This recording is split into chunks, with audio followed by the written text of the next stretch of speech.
My daughter and I were really close. I took her out for some festive cocktails last week, and we went to one of those lovely fancy sky bars down on the south bank of the Thames.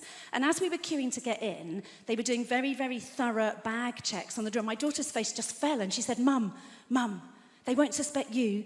Can you put my weed in your pocket? Oh, something's gone wrong here, hasn't it? Can you put my weed in your pocket, please? And where was I going to put my cocaine? But we got in, we had the most wonderful night, and we kept getting free cocktails. There was a very, very good-looking young waiter, wouldn't let us pay for a single thing. At the end of the night, that waiter came over, he bent down, he said to my daughter, he said, if you weren't here, I'd take your mum home with me. I couldn't believe how long it took to get an Uber for my daughter. It was...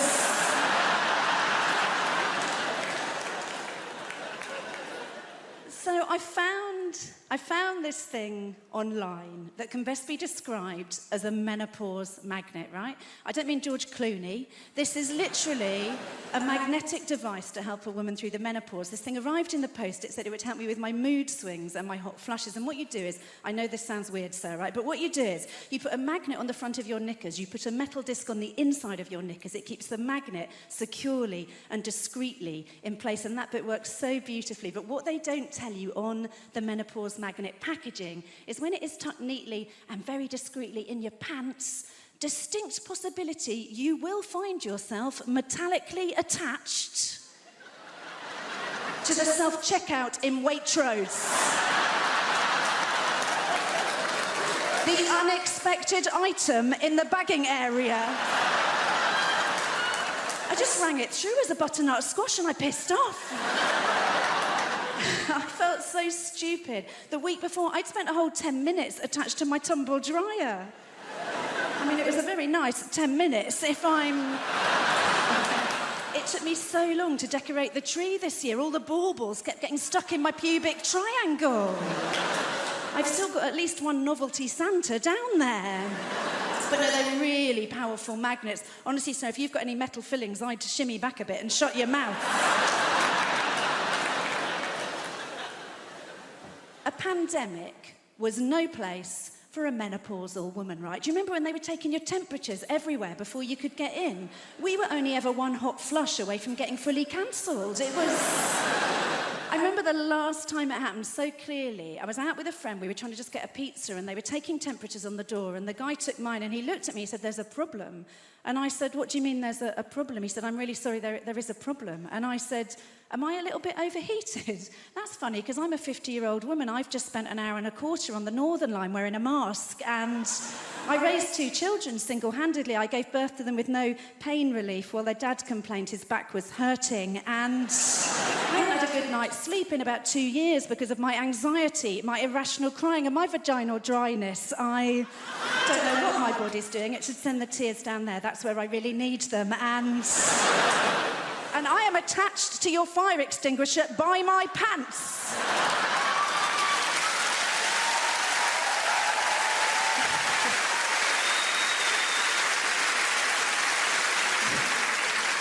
Turned out the problem was with the card machine. You had to pay on the app, so...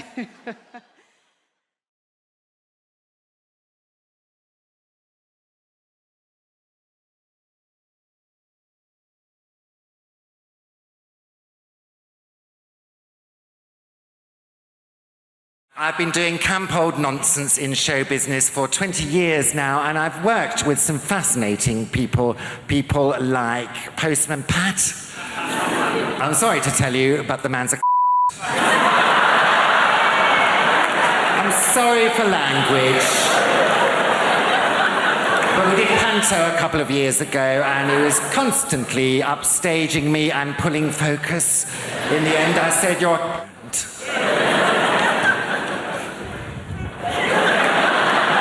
doesn't walk like that off stage, you know, it's all put on. And on the other hand, you know, I've worked with some fascinating people like Dale Winton. Dale Winton and I went to stage school together, and when we were both about 15, we shot up together. Del is lovely. He'll do anything for anybody, anything from helping an old lady across the road to buggery. There was one awful occasion when he got a bit confused. Afraid so. Buggered an old lady across the road, but she saw the funny side of it. Put it down to youthful high spirits. But if I had to think of a highlight of my career, well, there are two, really. I did 2 Royal Variety performances, and you get to meet the royals afterwards, which is the whole point, really. Have you met them, Abby? Not encountered any royalty, it's just a question of time. The second Royal Variety was in front of Her Majesty the Queen, and I was standing there with Frankie Dettori on one side, and she got to me, and just before she got to me, suddenly became aware of a little kind of smidgen of wind that was trapped within, as can happen, and I thought, well, I can't really drop one in front of the Queen. That's probably treason. So I'll have to get rid of it, and because sometimes you can get rid of wind from whence it came by, willpower and internal squeezing. Well, I had a go at that, but it wasn't going anywhere. So I'd let nature take its course, and unfortunately, on that occasion, I shat myself. Isn't it always the way, though? Just when you're about to meet a monarch. It was all right. I better just explain, because I'm on this special diet, no wheat, no meat, no dairy, no cigarettes, no alcohol, I barely breathe diet. And as a consequence, my stools are not as other people's. They're very, very compact, kind of capsule-type affairs, hardly any bigger than a Nurofen Plus. And fragrant, I might add, generally lavender-scented, sometimes with a hint of juniper. People use them as drawer fresheners. They will be on sale in the foyer as you leave. Make an ideal Christmas gift. And she said to me, "Oh, very, very good. Were you very nervous?" I said, "Oh, just a tad." And so I thought I'd better get rid of it, and I shook my leg like that, and it shot across the stage. Who should be over there but Dame Shirley Bassey? Well, she's a wise old bird, and she saw it coming, and she deflected it like that. It shot through the air. Who should be over there with her mouth open as usual but Claire Sweeney? And I'm afraid, poor old Claire, she's been talking shit ever since.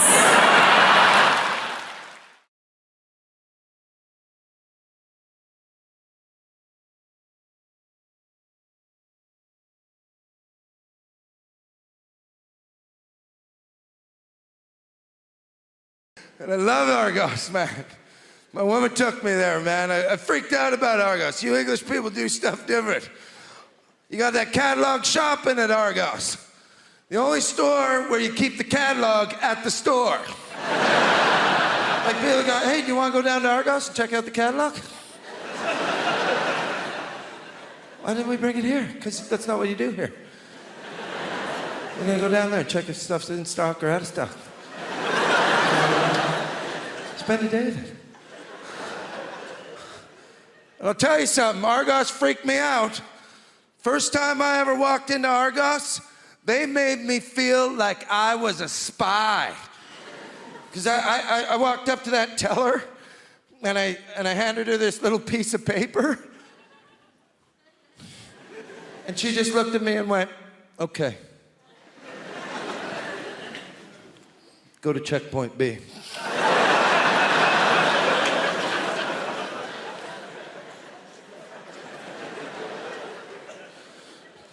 Yeah, I went to checkpoint B. They didn't even know who I was, man. I was like, "You don't know me? I'm 376. I think you have a package for me?"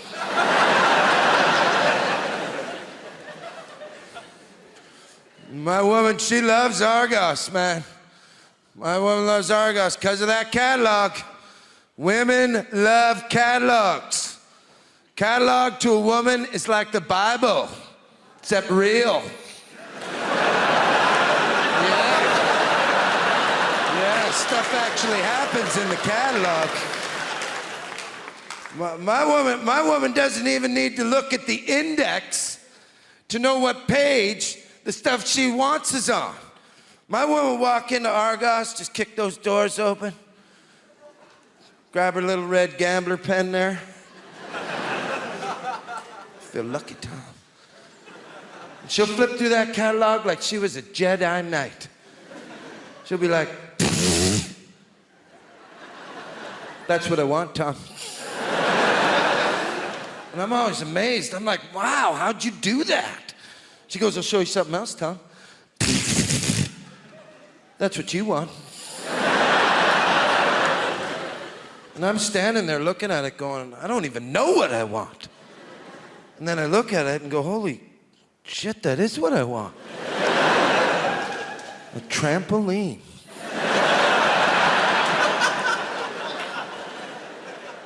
Yeah, because I didn't want a trampoline for $129.95, but for $79.95, I needed a trampoline. I'm gonna tell you something, you can't just buy no trampoline. You gotta get all your trampoline trimmings. Huh? Gotta get that safety cage in case you don't know how to bounce up and down.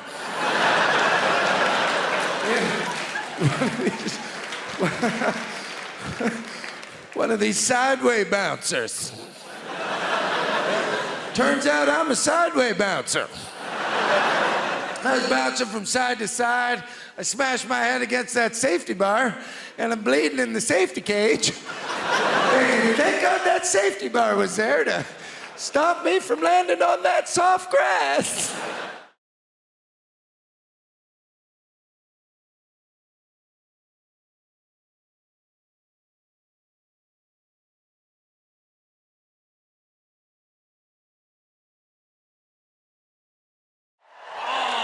We have a great show for you tonight. We have a fantastic show. Very funny comedians. I know funny. I do very funny. People always ask me who I think is funny. That's the number 2 question I get asked as a comedian. The number 1 question I get asked as a comedian is, have you ever died? As soon as you tell someone you're a comedian, first thing they want to know, oh, you ever died? Oh, what's it like when no one laughs? Oh, tell us about the worst gig you've ever had in your life. Please, relive for me, in minute detail, the worst moment of your professional career. Have you ever really died? It's like saying to a doctor, tell us about the last patient you lost. What happened? With the family crying. I bet they were, were they? Yeah. People are such ghouls. It's the number 1 question. Have you ever died? Number 2 question, though, is what makes you laugh? People always want to know that from me. Who do you think is funny? And that's a nicer question. That's more understandable. You know, I make people laugh. People want to know what makes me laugh. In the same ways you might say to your hairdresser, who cuts your hair? Or you might say to someone in an Audi, who do you think drives like a cock? Same thing. I like that joke. It's a short joke, it's a sharp joke, and also with that joke, I get to spot every Audi driver in the room. I can just see it there. Pinched expression on your face there. All right, no need to be like that about it. I've done well for myself. It's a very reliable machine. And the fact that I can tell you're an Audi driver by the expression on your face means technically you've just given a form of indication. So well done. Good for you. Who knew you could do it? Yeah.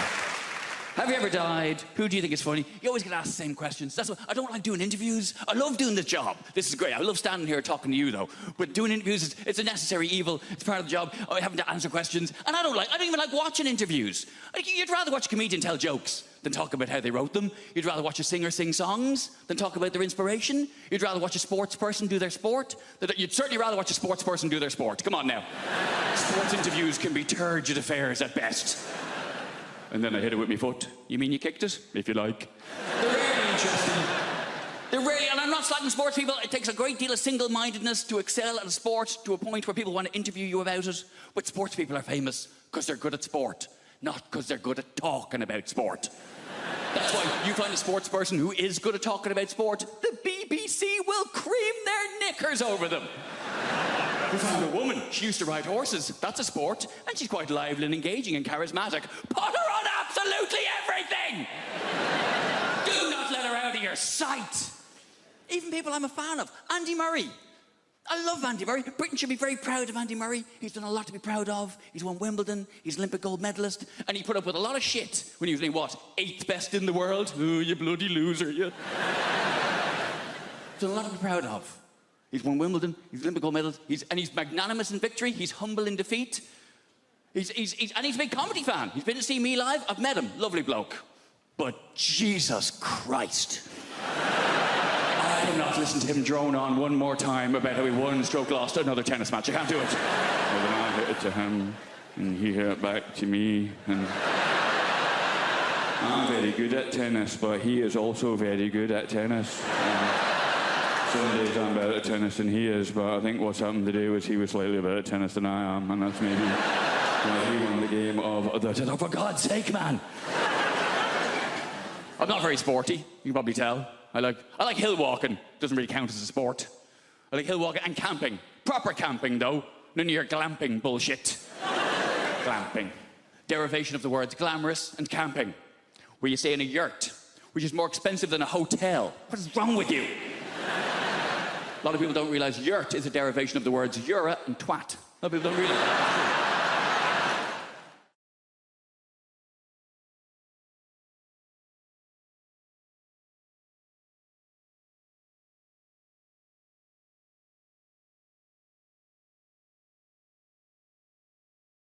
I'm married to a comedian. Did you know John Richardson? Oh, yeah. Oh, you know he is. Do you know, because I'm going on tour, my management company, they took a Facebook advert out and someone said, don't read the comments. So I did. There was just one that bothered me. And this guy had put, without trying to be too crude, how many has she had to get the career she's got? I mean, the answer's 1, but...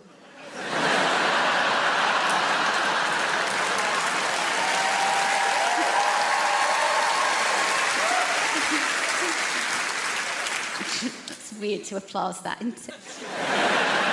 It's only weird for my granddad who's watching. That's not weird. You've made that weird for an 87-year-old. Anyway, but the thing, because I don't know whether you've noticed, but I've started to do a bit of telly now, and I'm in this weird stage where I'm getting recognised, but I'm not used to it yet. And I walked in a pub last night, and there was a woman staring at me, and I thought, what are you fucking looking at? And then I realised, oh, it's me. I didn't. You know Michael McIntyre's The Wheel? Have you seen it? The game show? I lost someone £98,000.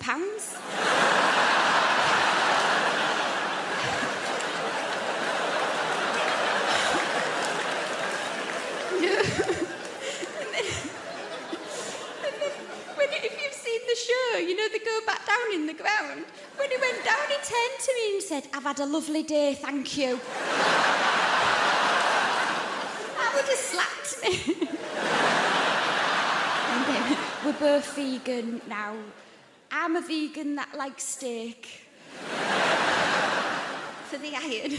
And John's a vegan when he's interviewed on TV.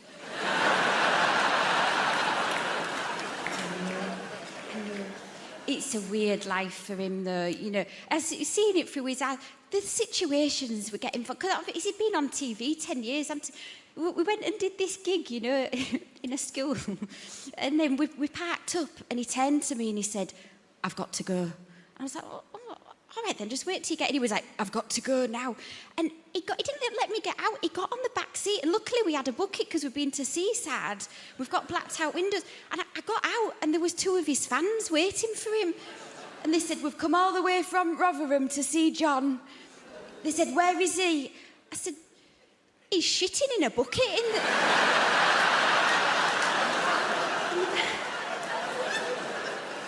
back of the car. And they said at the same time, we'll wait. But we're both vegan, and then when we go... when we go out for a nice meal, I'll order the steak for the iron. And he'll order butternut squash. And then he'll be looking at my steak and he's not listening to what I'm saying. And so what I do right at the end, I go, oh, I can't eat that last bit. Oh, what a waste, like that. And then we just swap the plates round and it's all in silence. And he eats this bit of steak and the look on his face after he's eaten it is like, you know those Facebook adverts that go viral of the deaf baby when it gets a hearing aid?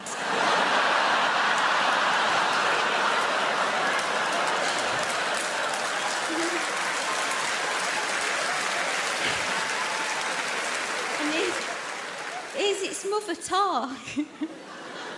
That's what it's like.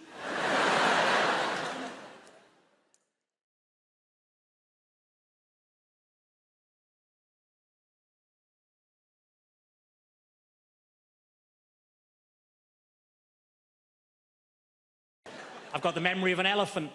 I remember one time I went to the zoo and saw an elephant.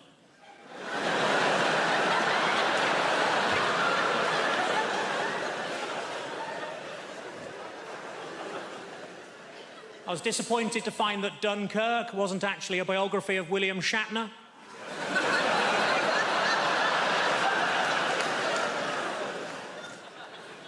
I accidentally kicked my dog early and it bit me on the bollocks. My mate said it's karma. I said, no, if anything, it's even more angry.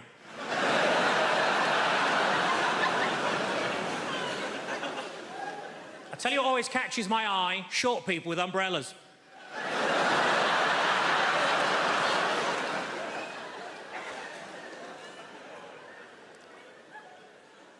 I put on a lot of weight, so I rang up Weight Watchers. I said, it's an emergency, can you send somebody round? And they said, yes, we can, we got loads of them.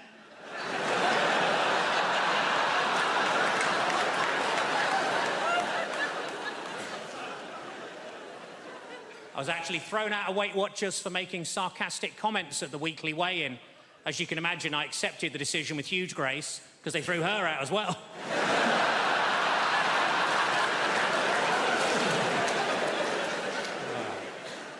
I was watching TV, the announcer said there's a documentary about the clitoris on the red button, but I couldn't find it.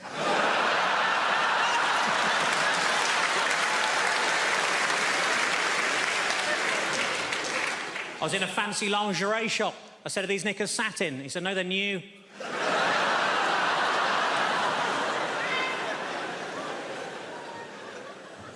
I didn't know what to get my little niece for Christmas, so I asked my sister what she's into. Apparently, at the moment, she's mad about frozen stuff, so I got her some oven chips and peas. It's been a tough week. I got myself a memory foam mattress, and now it's trying to blackmail me.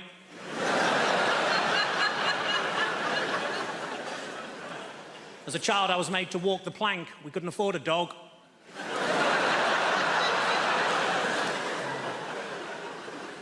I went on a positive thinking course. It was shit. You would be. And it was half empty.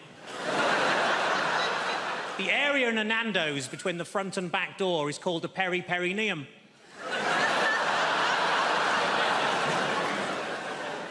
What I like most about that joke is that people who know what a perineum is usually haven't heard of Nando's. Ironically, there's only a very small overlap between the two. The doctor told me to lose some weight. I said, how? He said, don't eat anything fatty. I said, what, pies, chips, that sort of thing? He said, no, just don't eat anything fatty.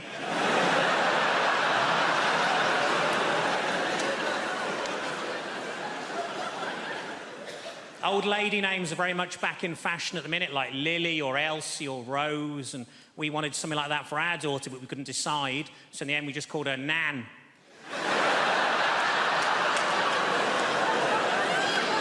Grow into it. As much as you want to save animals, I'm pretty sure you're not going to do it by buying cosmetics. Pretty sure you can't walk into the body shop and buy some burdock root peppermint oil foot scrub, and some little badger somewhere in Scotland is going to go, wow, I feel a whole lot better about my life right now. Somebody's buying that burdock root peppermint oil foot scrub. I don't see the point and testing cosmetics on rabbits anyway, because they're already cute. Slather some lip gloss and eyeliner all over. Now they're all gussied up like some $3 whore. There's no dignity in that for a rabbit whatsoever. You want to test out cosmetics? Test them out on big game, because they stink. Get up under a hippopotamus there and get some roll-on deodorant under his armpit. See how fresh and self-assured he stays all day, huh? Little lip gloss on a beaver.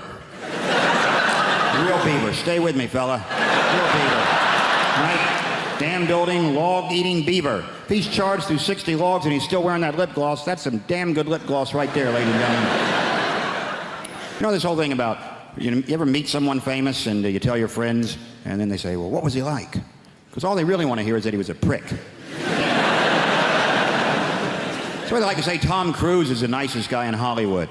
And I always think, well, if I was making $8 million a film, I'd be nice too. Jesus Christ. But I'm not sure he is that nice. Because I always read these articles about how he's so insular and he's into his Scientology and he, you know, stays at a hotel, won't make eye contact with anyone in the hotel because he doesn't want to talk about the plots to his new films. Apparently, as if staring Tom Cruise in the face, he would just crack under pressure. What are you staring at? Hey, you want to hear about my new film? You seen a Tom Cruise film like he couldn't figure out the plot in about 18 seconds? Oh, Christ. He's a cocktail maker. He's a pretty good cocktail maker, too. Till he has a crisis of confidence and can't make cocktails anymore. And he meets a good-looking woman who talks him into being a better cocktail maker. A riveting piece of cinema that was.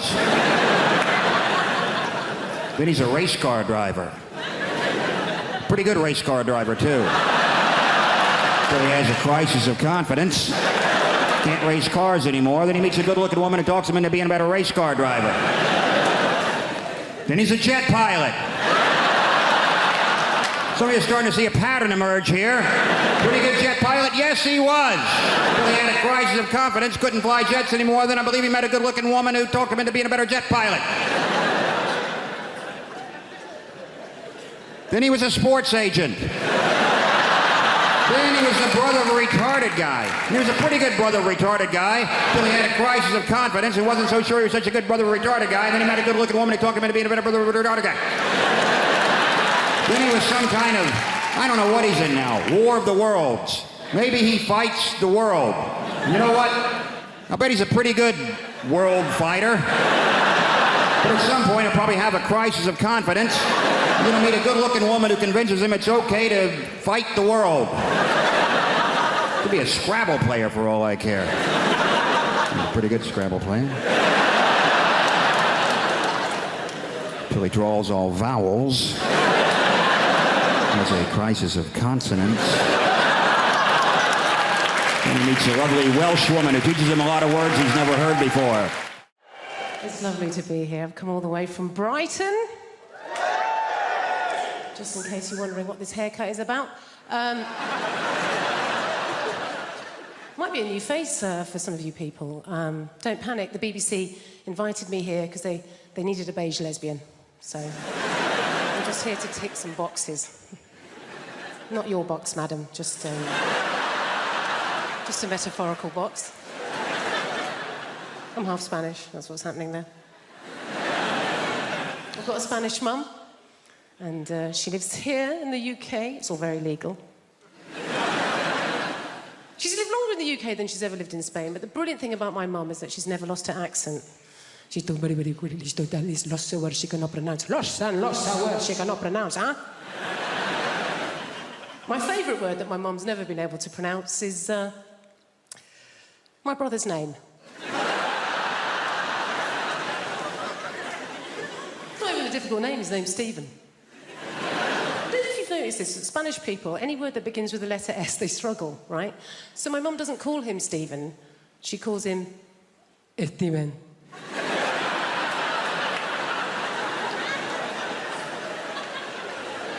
What's his name, Mum? Steven. Is it? Isn't it just Stephen? Even if I don't know his name is my son, it is Steven! You don't want to mess with my mum. she's not like British people here in this country. We can be quite passive-aggressive, can't we? She's just very aggressive woman. I don't know how, my mum's never really coped in this country, and I think it's because, like a lot of Mediterranean people, she's quite loud, yeah? She's got one volume, it's like this. Hello! How are you? Whereas in this country, particularly if we're middle class, we tend to be low talkers, don't we? We don't like to raise our voices, do we? Why? Because we've got money.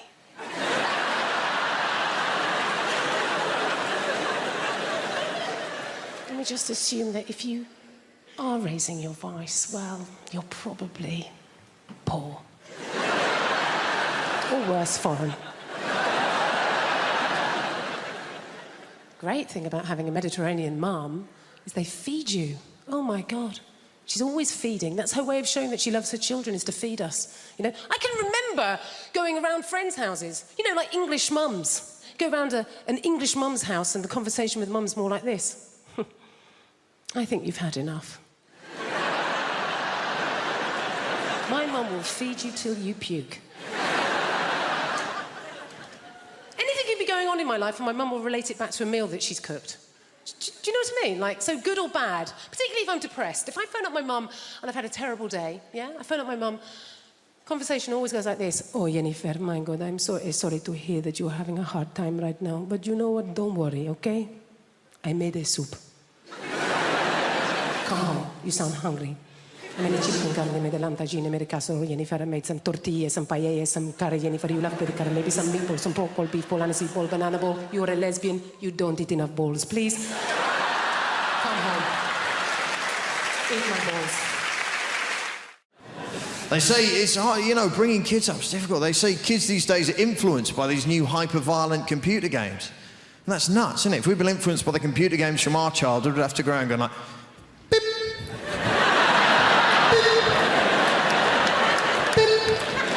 Rubbish, wouldn't it? No one would play with that kid with beep, beep. Can I be in your gang? No, you're a bit weird, mate, to be honest.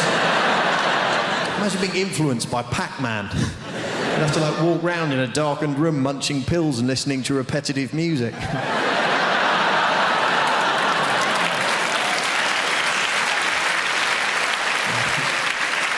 It's the younger people laughing and clapping, the older ones going, who is this Pac-Man you speak of?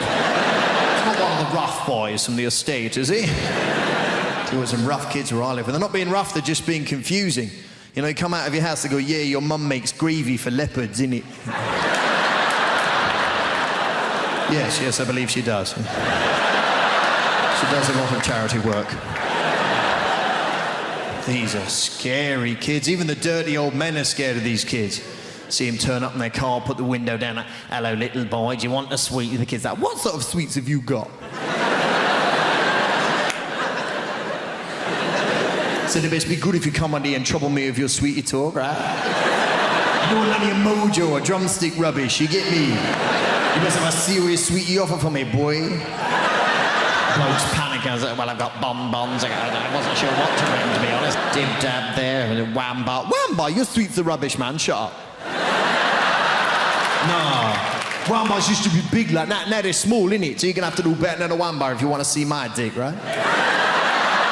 Hey, man, look at your car driving a Saab. You got no pride. Get out, you wham-bar, bitch. Next pervert, please. How many sweets have you got, Sweaty?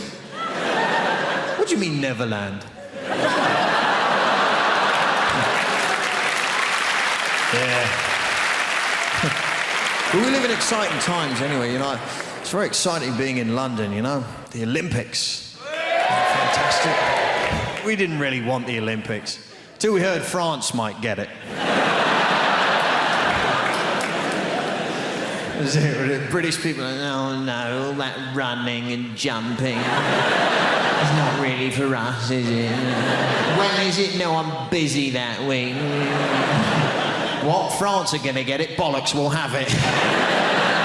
Only in London would we have to have a poster campaign saying back the bid. No, fuck off, it'll be rubbish. Don't you think that's a bizarre response to that question? Like, would you like the oldest, most historically significant athletic competition the world has ever known, attracting athletes from every known nation on the face of the planet to come here and perform at the peak of their abilities in the very city where you live? Most British people go, where will we park? You know, because it's all residents round here.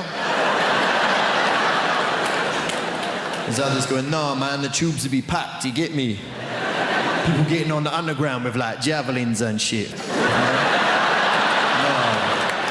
Coming in the escalator with a shot put, health and safety, boy. And there's a whole other section of British society going, you what? The Olympics? Let a load of foreigners in? Huh? Ones that can run and jump and swim, you let them in, you'll never fucking catch them. Huh? Place to be overrun with Lycra refugees. You're having a laugh, ain't you, mate? They'll peel them little numbers off their jackets. You watch them, they're sneaky. I read about it in the Mail. And this is what I'm talking about, the assumption that if you're in a place like that, you obviously are the help. Okay, example 2, that's it, white people. One more example, and then we're moving on, right? I'm on tour in the UK. I'm going up to Leeds. All my team was already up in Leeds setting up the theatre. I'm travelling with my tour manager and best friend, Lila, also a black woman. So I go, you know what? That's Lila. I go, you know what, Lila? Let's not drive. It's a long drive. Let's get a train and go up in comfort. So we rush down to the train station. I buy us 2 first-class tickets. There's a train leaving, so we jump on the train takes off. And we're walking through the train towards the first-class carriage. We walk into the first-class carriage. This white woman is sitting at a table. She looks up, she sees us, and at the top of her voice, she shouts, this is first class! Now Lila goes, what the fuck did you say? And I hold Lila, no, Lila, no. I just grab her by her collar, no, Lila, no. No, Lila, no, Lila, no. No. Watch me humiliate this bitch just with my mouth. Come back.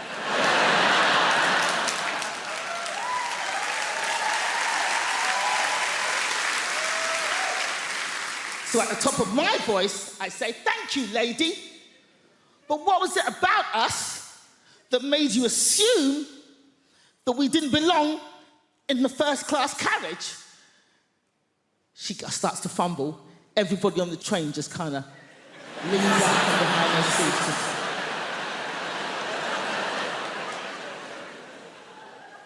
And she gets flustered. She's like, and then all she could think of was like, I thought you were lost. And I was like, how'd you get lost on a moving train going in one direction, bitch? How? Now, this woman was not alone. She was with her husband. Her husband was sitting opposite her at the table, same table. But we did not see her husband's face for this entire confrontation because the entire time he was hidden behind the newspaper, just... His hands never came down. All we saw were his knuckles just gripping that paper. And they were in their 60s. So they'd obviously been married a long time, and he's behind that newspaper going, ah! Nosy, big-mouth cow! 30 years we've been married, and every day of those 30 years I've said, mind your own fucking business!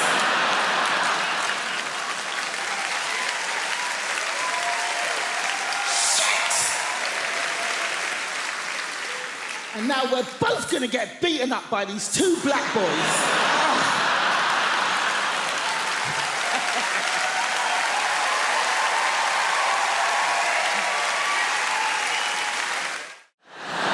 I am quite impressed at the number of sports that have been adapted for disabled people, though. It's nice that they are so inclusive these days. I reckon we should go further and adapt versions of classic board games as well. You could play a very special edition of Guess Who, where all the characters had disabilities. No one would ever win, because everyone would be too afraid to describe their character in case they caused offense. The questions would be fun as well.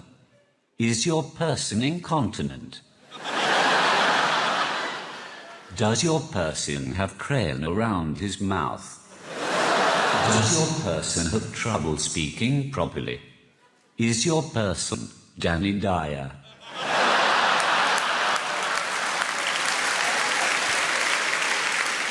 You could also have a disabled version of Monopoly, where every space is just free parking. Speaking from the personal experience of a bloke with a disability, I think that the dating game is much harder for people like myself. I've tried speed dating. That didn't work. By the time I've typed out a sentence, it's time to move on to the next person. And I'm not looking for sympathy either. I'm just using emotional blackmail to try to get someone to sleep with me. I'll be in the bar afterwards, if any of you are interested. Yes, even you, sir.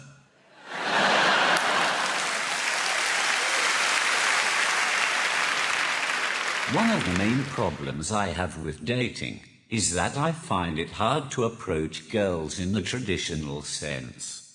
I don't have the ability to chat up a woman. When I meet a girl, I have to type them up. And that just sounds wrong. You type up your dissertation, you type up your will, and you type up your letter to your grandma. There's nothing sexy about being typed up. Even if there was, when you're typing excitedly to a woman, and accidentally spell something wrong, autocorrect is a ducking nightmare. For example, I once asked a girl if she had a pen I could borrow, so I could write down her number. I didn't expect it to say, "Can I borrow your penis?" So you can imagine my surprise when she pulled it out right in front of me.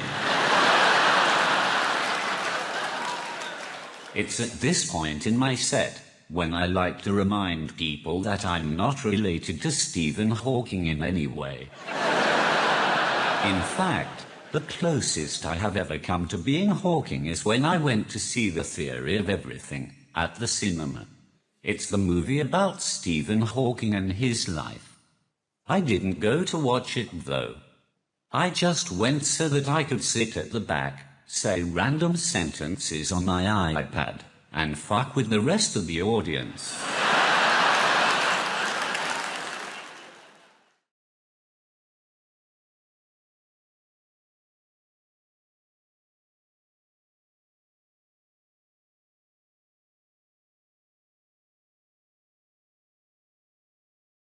You don't need to be in the army these days to get a gun if you're a young person. A lot of gun crime on the streets, a lot of caps getting popped. I don't really know the solutions. I just know the problems. It used to be in the UK at 14 years old you could legally be in possession of an air rifle, which is not a proper gun, it's still SWAT, right? But that get moved to 17 years old because you know 17-year-olds, they're dead responsible. If somebody was pointing a gun at you, you'd be going, "That's fine, he looks about 17. It's good." He knows what he's done. 17 years old to be in possession of a firearm, but you've got to be 18 before you can be in possession of fireworks. 17, you can shoot somebody dead, but you've got to wait a year before you can frighten the shite out of a cat.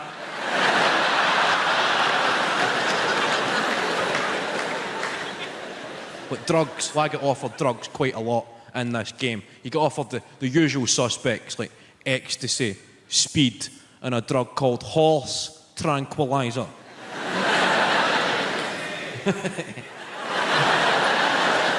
You shouting yay or nay? There.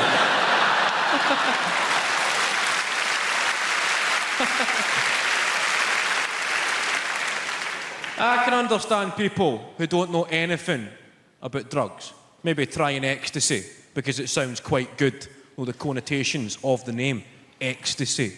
You think of states of euphoria and happiness, and then speed is pretty self-explanatory. Then horse tranquilizer. That hardly sounds the most sociable of evenings.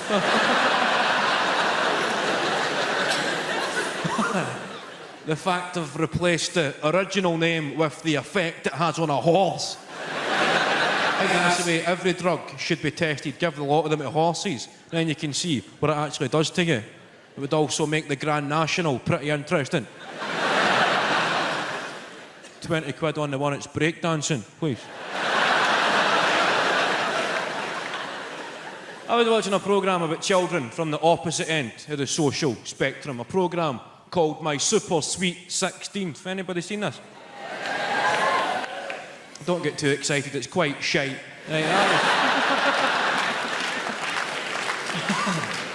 I was watching it about 2 o'clock in the morning when the TV's quite shite. Anybody watch late night telly? You ever been up that late at night when the TV just goes, get to bed? There's nothing to see here. Unless you're a deaf baseball fan with a gambling problem, Peter.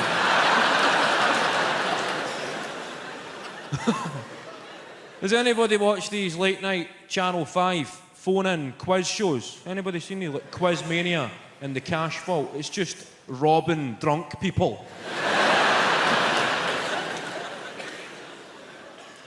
No, you come in at night, there's some guy going, okay, everybody, okay. Thanks for watching, okay. For £10,000, we're looking for a guy's name.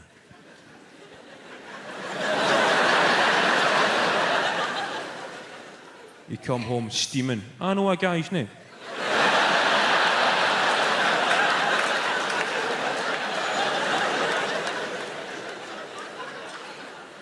£10,000. I know a few guys' names.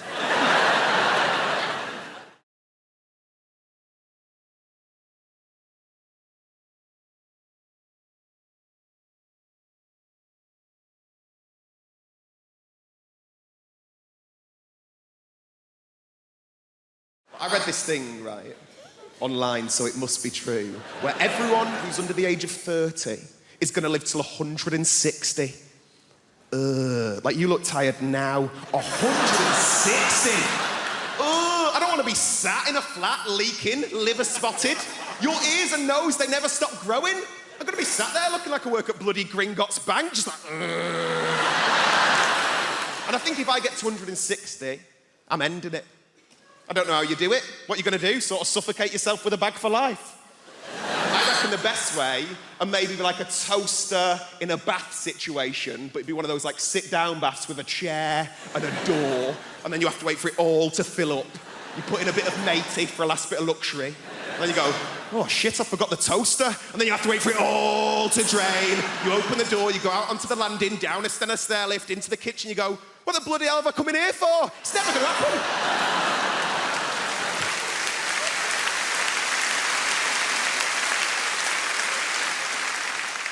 I'm trying to do more nice things, though. That's what I'm trying to do. Because I've never really done anything with my life. I did a thing recently. I went to go and give blood for the first time. Has anyone ever done that? It's just one woman like, yeah, I did it today. It's amazing, but I thought you did it in like a hospital or like a sanitised medical centre. You don't. You do it in like a rugby club or like a methadone church, right?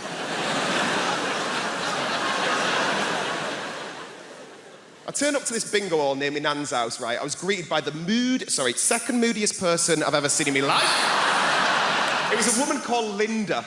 Like, her name badge said Jean, but she looked like a Linda. Do you know what I mean? Like short bob, gelled fringe, good at darts. She weren't happy. She weren't. I turned up, she goes, have you got an appointment? And I went, no. And she goes, have you filled out a form? And I went, no. And then she threw this form at me, and as I'm walking off, she goes, "Thank you very much for giving blood. We really appreciate it. Giving blood is the greatest gift anyone could ever receive." And I'm thinking, Linda's never been given a slow cooker. So, take this form, I start filling it out. I had to use this woman's eyeliner because Linda wouldn't lend me a pen. Just filling it all out. And as I said, the only reason I went to go and give blood is make myself feel like I'd done something with my life. And instead, I'm faced with all these very serious adult questions. It was things like, have you ever been to Africa? And I'm like, no. And he goes, have you ever had sex with a man? And I'm like, no. And he goes, have you ever had sex with a prostitute? And I thought, I've done fucking nothing with my life. Nothing. Have you injected drugs? Have you spoken drugs? Have you had any treatments in the last 6 months? I panicked. I went, oh, well, me and my mum have had facials off Groupon. Not the right answer. Weirdest question, are you HIV positive? I was like, what? Like, no. Like, if anything, I'm against it. And then they took me off into this room, and there's all these sort of like Sharons and Johns lay on beds with sort of needles in their arms. Like, it looked like a spa day for smackheads. Put a belt round my arm, not even a nice belt. They spanked it a bit, they told me to relax, and then they whipped out the biggest flipping needle I've ever seen in my life, and I just fainted. Completely fainted. I can hear all these muffled voices, and then I can hear Linda's bellowing voice just going, I knew he'd be a fainter. I'm like... By the time I'd come around, all these people are trying to help me out, and Linda just parted them. And her way of trying to make me feel better, her way of trying to make me feel like a proper grown-up was going, would you like a glass of orange juice and a biscuit? I was like, no, Linda, I want to have sex with an African gay man for money. That's what I want to bloody do.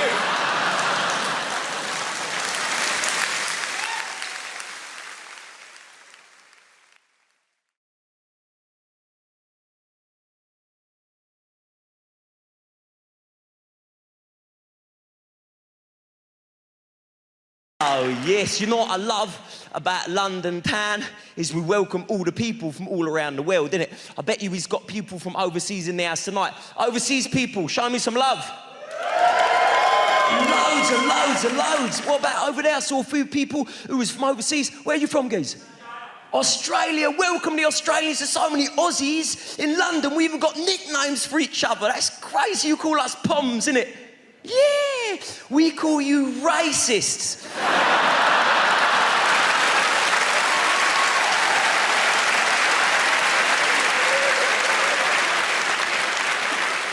Welcome, you legend, my man. Do you miss it out there, all the beaches and the barbecues and all that? Yeah, probably about time you pissed off home, innit?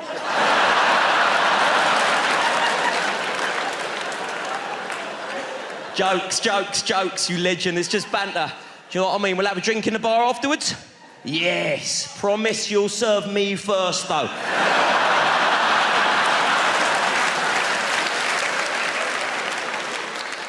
Welcome to you. Isn't this nice? All the different foreign people. Who else has we got in the house? Yeah, legend over there. You're proud of where you're from. Where you from?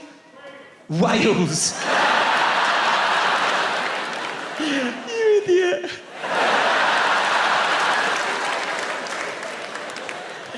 They get well wound up when we call them sheep shaggers, innit? Don't know why you don't just stop it, but there you go.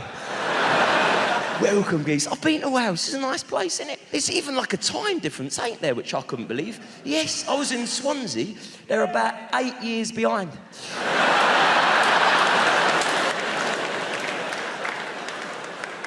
Welcome to Wales, man. Who else has we got in? And it's nice. What's that, you legend? Kenya! Kenya? Oh, welcome, you legend. I got African relatives of mine, and I feel like there's a bond there. I never knew I had African relatives until I got an email out of the blue about 2 weeks ago.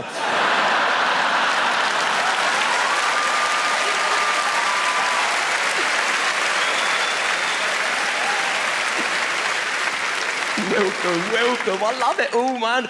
All the different cultures, all the different things, different accents. Ain't that fun? Everyone's got different accents. I hear different accents, I think of different things. I hear like Australian accent, I'm thinking sport. You know, I hear Italian accent, I'm thinking food. I hear Indian accent, I think I'm about to be put on hold.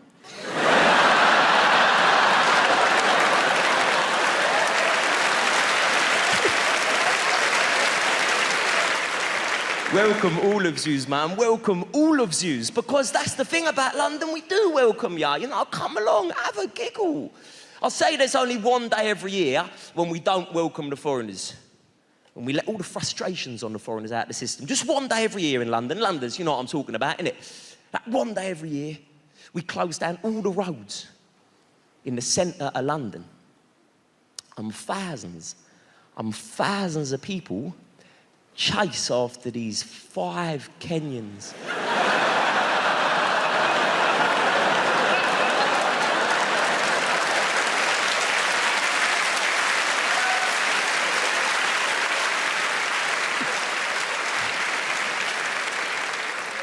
And a load of people in wheelchairs. It's not nice. You were excited about the release of Windows 7, weren't you? You're not normal, are you, Will? That's what it boils down to. And you worry me, and I'll tell you why. Yeah? I mean, you're a nice lad. But what you're forgetting, and that everyone else here has remembered tonight, is that today is tomorrow's history, isn't it? Yeah? Think about it. Today is tomorrow's history. And yeah, history's written by the winners, Will. Yeah, French history books, of course, are blank from cover to cover. The point is... Yeah, and I'm worried. What if the world ended right now, ladies and gentlemen? What if the world ended right now? And it could happen. The ice caps could melt, we'd all be drowned, couldn't we, yeah? Or someone could leave the taps on, we could all be drowned. The greenhouse effect could take effect, couldn't it? And the world would be plagued by a plague of tiny green unripe tomatoes. Yeah? It could happen. Yeah? Well, the Chinese, all of them, Chinese, all at once, all of the Chinese, all of them could jump up and down, like that. And crack the Earth's crust. It could happen, Will. The thing with you, Will, is I'm worried. What if the archaeologists of the future, in a million years' time, you know what archaeologists are like, ladies and gentlemen? Yeah? They dig a hole, they find one leather shoe, and then they can paint a picture of an entire bloody city based on the strength of that one leather shoe. What if, in a million years' time, they find you, Will, the sole surviving remnant of all human civilization? Yeah? They're going to think we're a bunch of wankers. It's not personal. It's for the sake of everyone else, my friends. Well, if in a million years' time they find you at the bottom, they find an aspirin inhaler, a tub of E45 cream, a book of blank verse, some subtitled French films, and the manual for Windows 7. And they look at you and they look at us, and we will be judged. So, I'm offering you something, mate. What I want to do right now, for the sake of all mankind, is fix you. Right now, live on stage. Yeah? Up you come, Will. Round of applause for Will. Up you come, son. Come on, son. Of course you come, pal. Welcome. Welcome. Look at them all. It's Will, ladies and gentlemen. It's Will.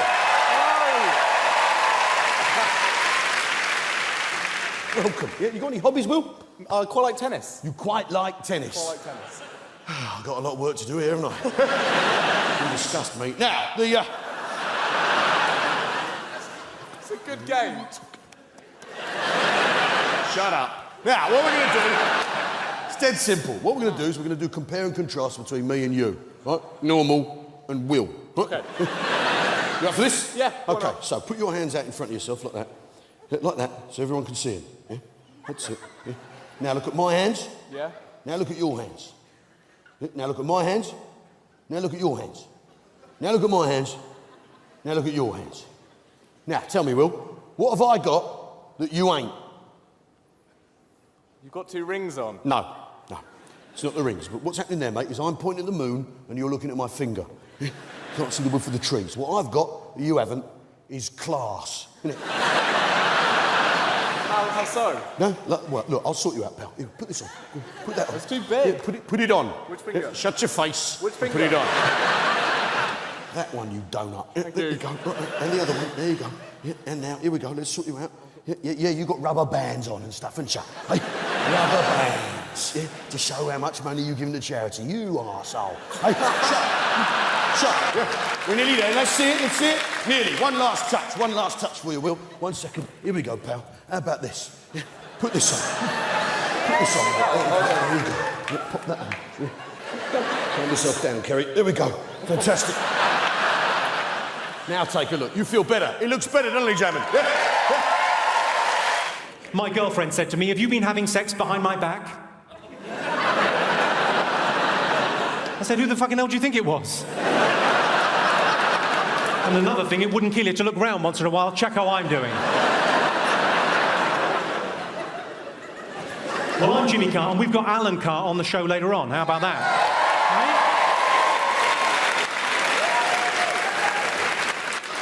Right? I keep on getting mistaken for Alan Carr, so what I've done is I've stopped sucking men off.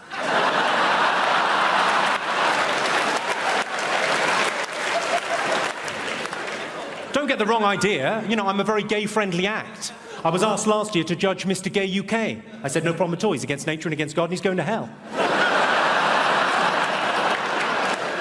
Right, who have we got in the audience this evening? We've got Nikki Hamilton-Jones is in. Hello. I've seen your show. Yours is the one where you get ladies naked and then they cry. We've all been there. For me, that's a very successful Friday night out. Have we got James Morrison? Is James Morrison in the house? Where's he? Can't believe it. Hello, James. How are you? An amazing musician, especially if you find James Blunt a bit rocky.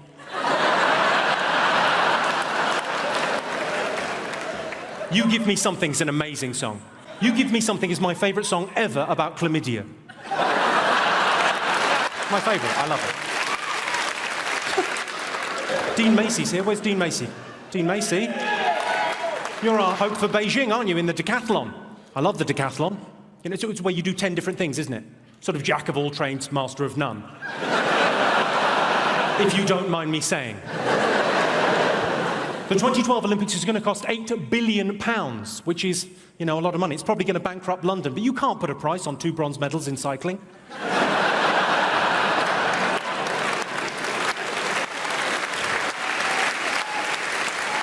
Incidentally, ladies and gentlemen, the highest speed ever achieved on a bicycle was done by a British man, 166 miles per hour on a bike. It was recorded at a level crossing. £8 billion is a lot of money. I mean, for that kind of money, we could have another 3 weeks in Iraq. I don't have a stalker, but I do have a woman that sends me pants in the post. Thanks, Mum. People ask me how I relax, so I tell them. I put Smarties tubes onto cats' legs to make them walk like a robot.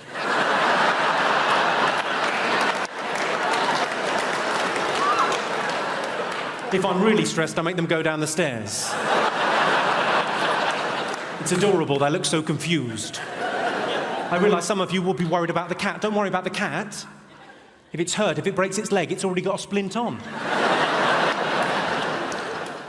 I should warn you, don't kick off this evening. I'm middle class, but I'm hard. Al dente, you might say. If you got the al dente reference, you're middle class too. Well done. I've got quite a posh voice, though. Would you agree with that, Hammersmith? It's quite a posh voice, but we've all got a phone voice. Mine's quite breathy.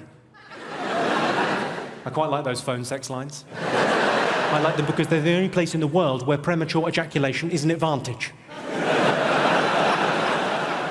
I once came in under 75 pence. The problem is the builders, my dad's mate, he's a proper geezer, proper South-East London geezer. One of those builders, you know that walk? Just walks like that. His legs like he's got a pool table between his legs. And he walks like that, and also he's got those really thin jogging bottoms. You know, those like grey jogging bottoms that builders wear? I don't know where they get them from. They're so thin, and it just grabs onto anything that's there. It's just like I'm getting stared out by his knob and balls as he comes in. And at sometimes it's weirder than him being naked. I don't know why. It feels more intrusive. He's like, hello, son, what we got here? I don't know. Everything's walking around like that. I reckon I could draw his knob and bollocks from memory better than mine. So he's coming like that, and I'm like, oh, God. I go, do you want a cup of tea? He goes, yeah, I'll have a cup of tea. I went, how many sugars? He went, 13. That's not a cup of tea anymore, it's a pudding. That's an Angel Delight of a tea bag, innit? 13 sugars, I'd our mate sticking it in. It's about £3 worth of sugar. He's only come around for a quote, it's already cost me. I put 14 in to test him. Give it him. He went, it's a bit sweet, isn't it? You winding me up, you know me on 13, you greedy bastard. Oh, type 2 Terry's come round and it's a bit sweet for him, is it? When are you going to do this job? I want it done before your foot comes off, all right?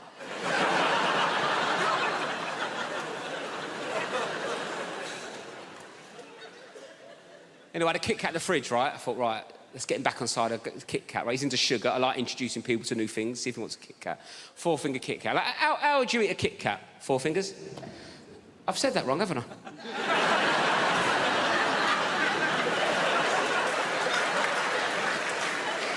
I thought you looked at me funny. Sorry, I said that like it was your name.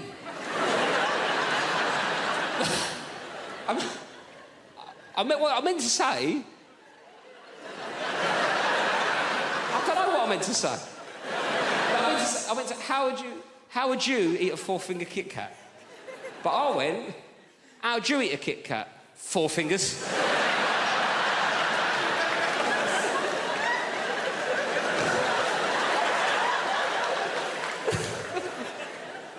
Oh, hello, 4 fingers, how's it going?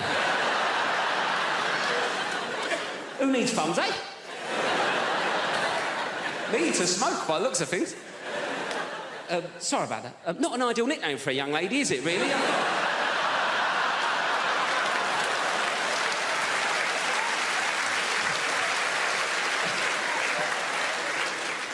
So what would you do? 1 finger at a time? Is that what you'd...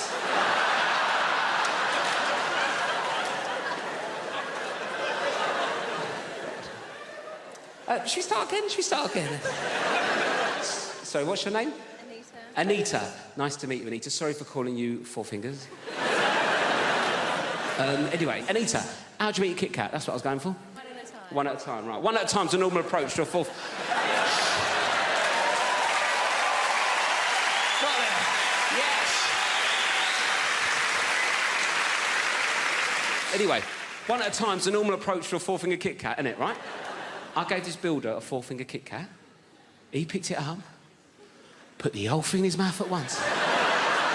Bit into it like he was eating a bun. Dirty ogre sugar bitch. What kind of animal is one popping a 4-finger Kit Kat? I was going to be a doctor, got as far as A-level biology, and we had to cut open a rat. Remember that? You had to cut open a rat, and I discovered I couldn't stand the sight of blood or anything vaguely biological. Just had to switch it up. I was like, Mum, I had to tell my mum the doctor thing wasn't going to work out, but it was all right. I said, I'm going to be an engineer. And my mum was like, engineer? It is on the list? Okay. And then she turns to my younger brother, you will be the doctor.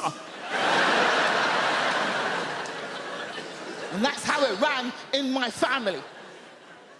She wasn't impressed when I decided to become a comedian.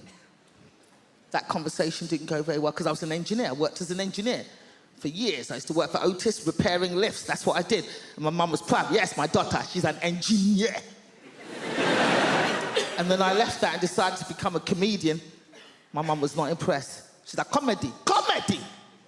What the hell is comedy? I'm going to tell my friends in Nigeria. My daughter is a clown.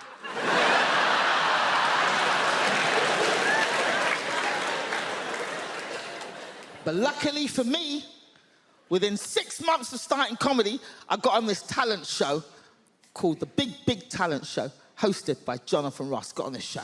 So I called my mum. I was like, Mama, I got through to this big talent show. It's going to be on TV. I'm through the quarterfinals. And my mum's like, oh, yeah, that's good. Very good. Interesting. Very good. Call me when you get to the final. I'm not interested in this quarterfinal, semi-final rubbish. Call me for the final. So sure enough, I got through to the final, filmed live on television, live. Jonathan Ross is hosting, and my mum comes down with her entourage, because my mum does not travel without a Nigerian entourage. So I do my set. Jonathan Ross is interviewing me after my set, and he sees my mum in the audience, which was not hard to spot. It was literally white people, white people, white people, and then a bank of African royalty just...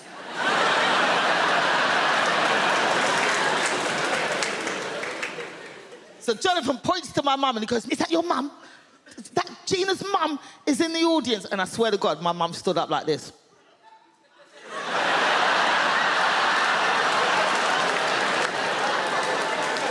Yes, that is right. I am the reason the clown is here. I am the reason. I always knew she was going to be a clown. When she was 3, I bought her the big shoes. So my mum only comes out for the big shows. She only comes out for the big shows. And in fact, my mum is here tonight. Where's my mum? Where's my mum? Where's my mum over there?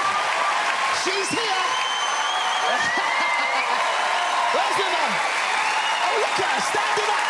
Look at her, there she is. All right, you can sit down now, mum. You can sit down now, mum. This is my show, mum. It's my show. It's my show. Do you have a barrister here? Yeah, so we're close. Who you are? What's your name, champ? Mark. Mark, what do you do? Trainee solicitor. You're a trainee solicitor. Okay, so you don't get to appear in court, do you? No. Oh, man, that's the whole fun of it, though. That would be the gas part, just appearing, just doing the walk in front of the jury. Oh, ladies and gentlemen of the jury. Now, that would be the real gas of it all. You don't get that, do you not? No. No. Oh. Here, let me find out your instincts, though. Maybe you made the right decision, right? When you get to the end of a jury, right? When you get to the end of a jury, you're walking along, no, and you get to the end, right? And the jury's here. Which way should you turn? Back on yourself. But like this? Yeah. Yeah. See, that's why you wouldn't have made a good barrister. Just that moment there, right? If you're ever in a court, right, and you're ever representing yourself, walking along and blah, blah, blah, blah, blah, blah, blah, your instinct will be to go blah, blah, blah, end of the thing, just go blah, blah, blah, blah, blah, blah, blah, blah, blah, blah, blah. Wrong. This is the way you do it. Blah, blah, blah, blah, blah, blah. But I ask you, when you look into the face of my client there, ask yourself, is he not guilty? That's how you do it, right? A little bit of showbiz, take it for free, right? Anyway, this psychic, this nameless psychic was on recently, this is a completely true story, was on a couple of days before me in a theatre somewhere, right? And died roaring, couldn't do it, genuinely, and to the point that the audience turned. The audience were just looking at her going, you can't do this. You're actually bad at this, right? You can't. And they started taking the mickey. I started going, give me a name, give me a woman's name. Tracy, perfect, Tracy. Let's call her Tracy, right?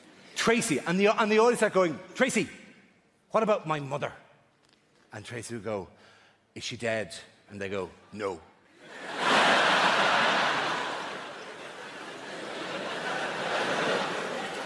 And another voice went, Tracy, what about my sister? And one goes, is she dead? And we go, no. And eventually someone goes, Tracy, what about my father? And she goes, is he dead? And the voice goes, yeah. And he went, oh, Ace, no. Something is coming through. Something is coming through. And the voice goes, no, he's here. Sorry.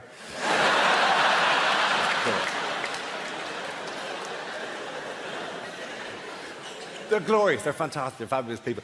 So we had to chat with Andy, we talked to James again, we talked to Julia there. The one person I really wanted to talk to was, well, actually, was a few, but Melissa from the property shows. Where's that?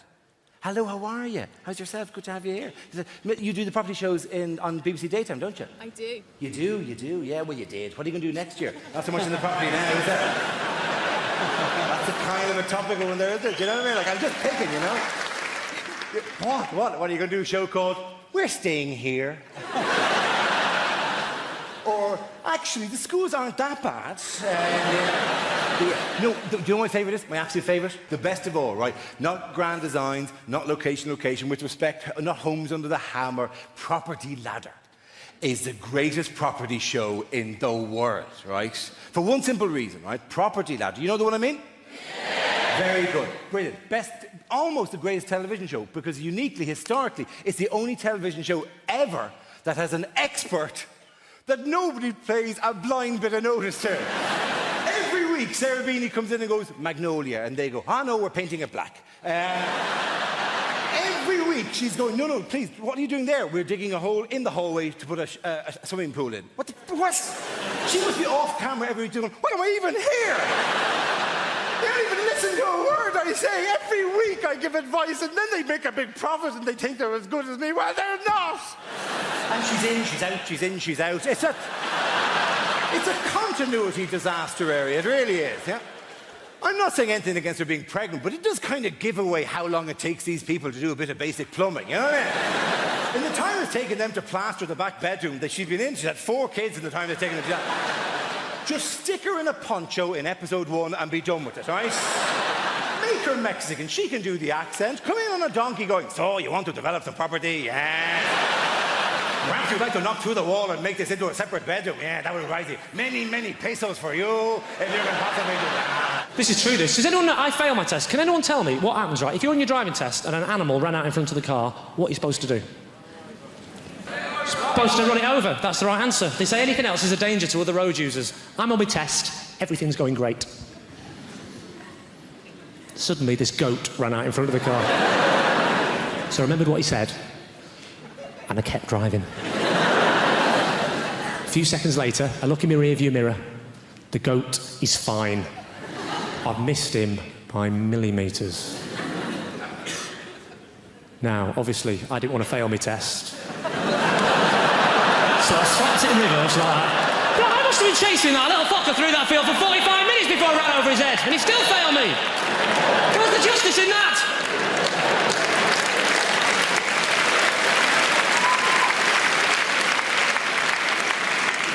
You actually look a bit like my driving instructor, madam. With those fantastic specs and that hair. You've gone for the old Eric Morecambe meets Demi Moore look, haven't you? That's fantastic. Actually, lend me those glasses for a second. Just, you do. What's your name, madam? Lyndall. Where are you from? Mordor? Lyndall.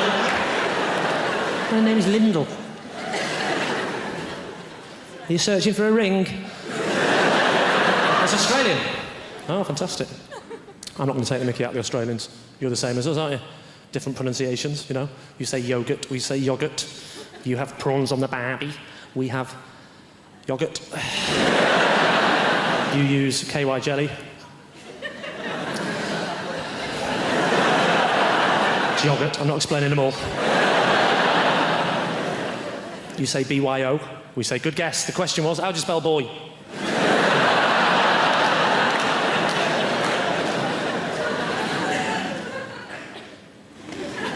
Arsenal. What do you do for a living? Are you a welder?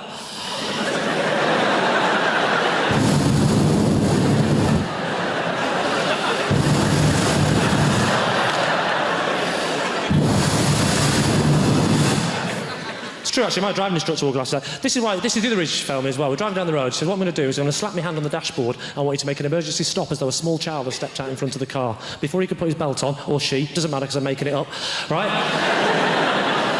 Before the person could put their belt on, right, I hit my brakes like that, and he hit his head full on the window like...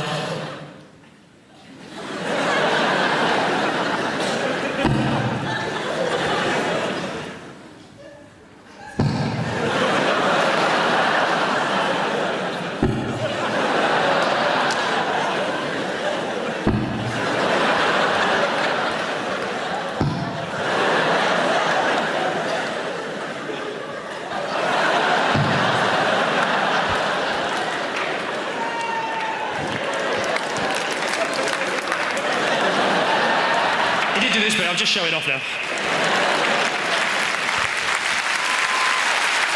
Oh, bad job! Hey! Hey! And he turned around to me and said, why don't you wait till I slap my hand on the dashboard? I said, there's a child's life at stake here. I haven't got time to mess about with games, mate. Oh, sorry, you didn't see any of that, did you? No, sorry. You were just sat there, weren't you, going, what's he doing? What's that noise? Has he got a kind face? That has done me the world of good. Thank you for that. Because I was waiting back there behind the big billboard, absolutely terrified. I'm not a natural performer. I'm not, although I have been doing this talk around the country for about 2 months now. I won't lie to you, it's not been going very well. I think the worst one was Folkestone. I have never seen an audience turn so quickly. Rushing at the stage, anger in their faces. Refund! Refund! It was horrific. I'll try and paint a picture for you. Youngsters will know what I'm talking about. Are there any youngsters in the... You can relax, sir. Any there's a youngster. What is your name, sir? Riyadh. What's that? Riyadh. Riyadh. With a What? Z. Riyadh with a Z. Riyadh with a Z. All right, it's not Sesame Street.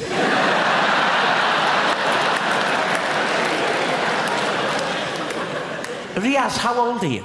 18. 18? Shouldn't you be wearing a hooded top? Get out of my shopping centre! Riaz. Don't laugh at Riaz, please. You'll know what I mean, Riaz, when I talk about stage diving.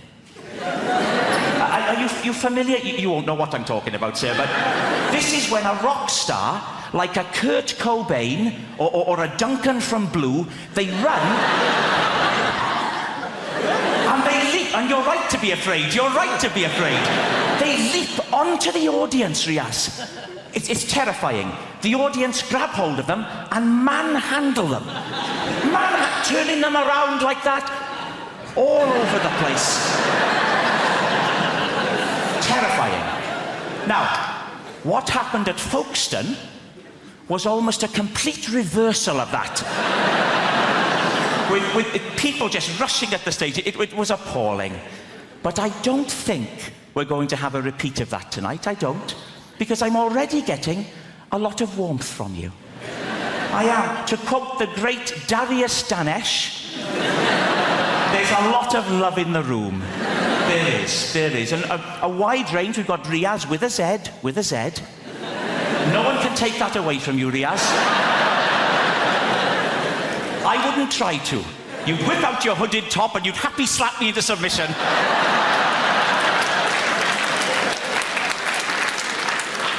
But it's a friendly crowd.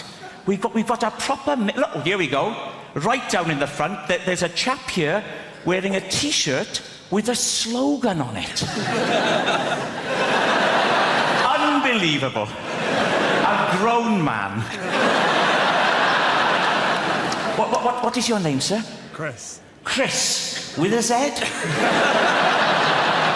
Riaz, you're one up. You're ahead. I'll bet there aren't many other people in the whole building who have a Z in their name, in all honesty. Unless Zebedee's joined us tonight, which I think is unlikely. So you're a Chris. Yes. Chris. And what's the idea with the T-shirt, Chris? Is it Rag Week? People ask me all the time, so Rich, how did you end up becoming a comedian?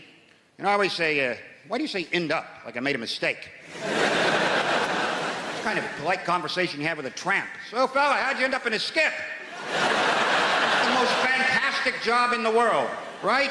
You make people laugh, you fella, with all that stress on your face. Look at you, sit in the front row trying to get the jokes before anyone else. How desperate are you for comedy, my friend?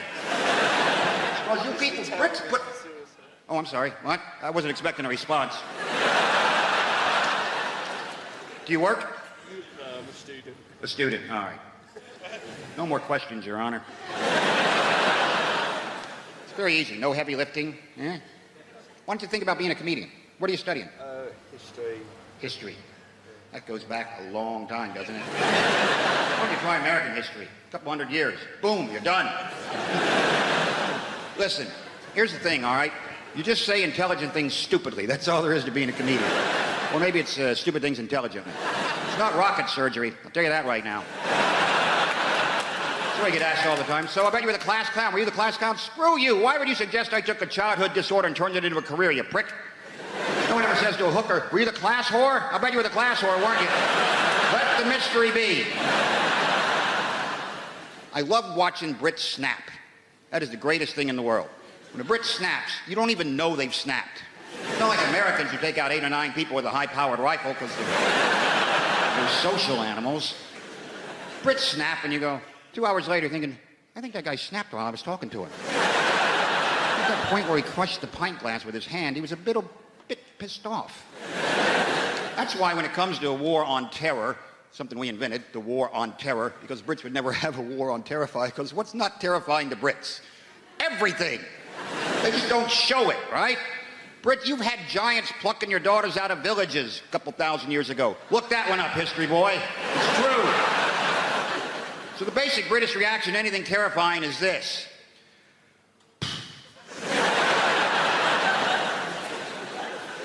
much is this going to cost?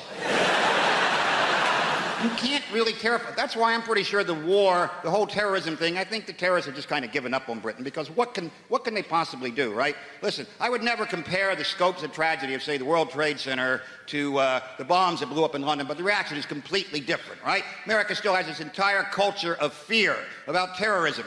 It's basically manifests itself by terror alerts being scrolled across the bottom of the TV screen by color. No explanation whatsoever. Just today's terror alert is orange. Now back to our show. What the hell was that? What does that mean? Orange, that's hunting accidents, roadworks, right? That's not good.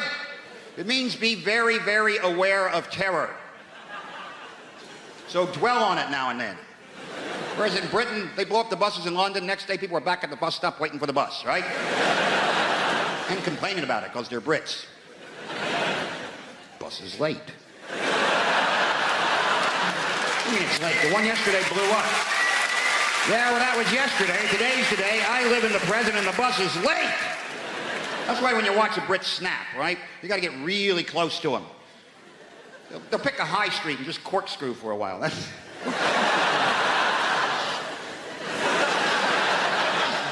Not even knowing what direction to... What direction is corkscrew anyway? This is bullshit. And then you get too close and then you get sucked into the vortex, right? Are you okay? That moment when a Brit truly snaps, and it looks like this. I'm going to write a letter. That's it. I've been pushed to the brink, you bastard. Nobody treats me like this, you son of a bitch. Huh? I'm not emailing this, I'm writing this. Wait till you get that tomorrow. Big red pillar box right in the mail. Postal strike.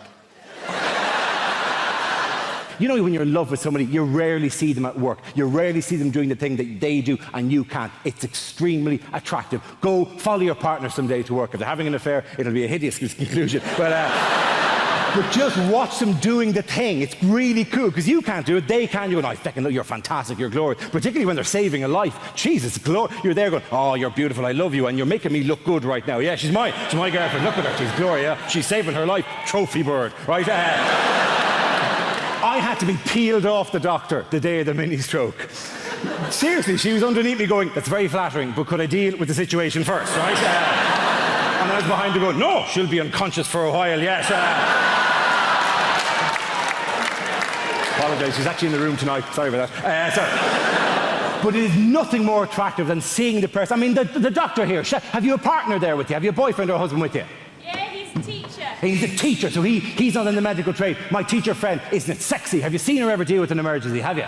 Not yet. Not yet, he said loudly. Get her to run over one of these feckers on the way home tonight.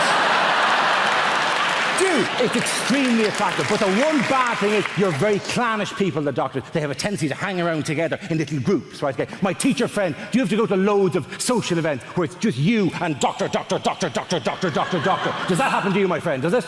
I hate it. Yeah, I know, it's a nightmare. I hate it himself. I am articulating your pain, my friend. He hates it, ladies and gentlemen, because there's times I've been at dinner parties and it's doctor, and I'm the only feckin' muggles in the room, right? And they don't know half as much as you give them credit for. My friend, if you're ever at another dinner party and it's all doctors, feck with their heads. It's remarkably easy to do. If you're ever out with a load of doctors and they're going, well, today I performed a conductectomy. You just go, yeah, but what are hiccups? Exactly.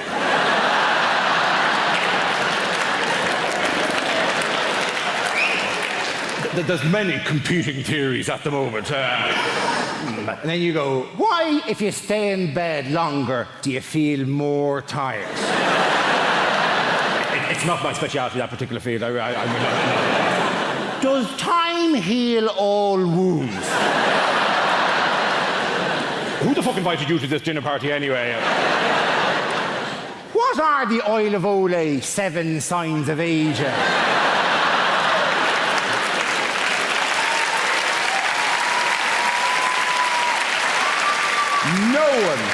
No one actually knows what the oil of Olay 7 signs of aging are, right?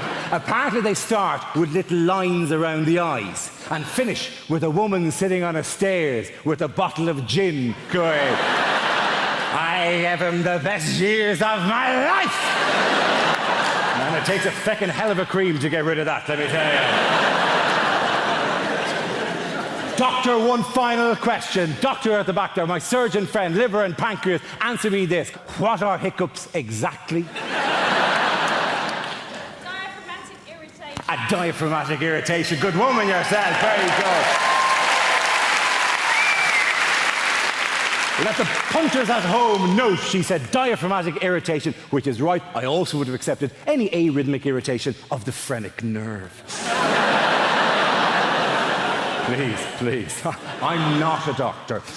I'm just riding one. Okay.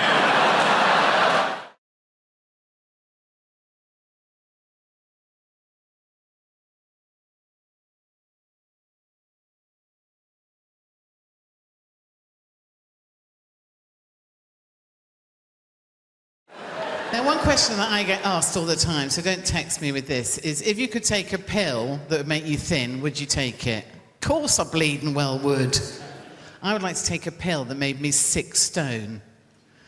Then I could eat my way back up to 10. What a bloody brilliant weekend that'd be, wouldn't it? You see, I think there's 2 types of people in the world, right? And it's all to do with how they eat biscuits, right? Because the first type of person makes a cup of tea, gets a plate out,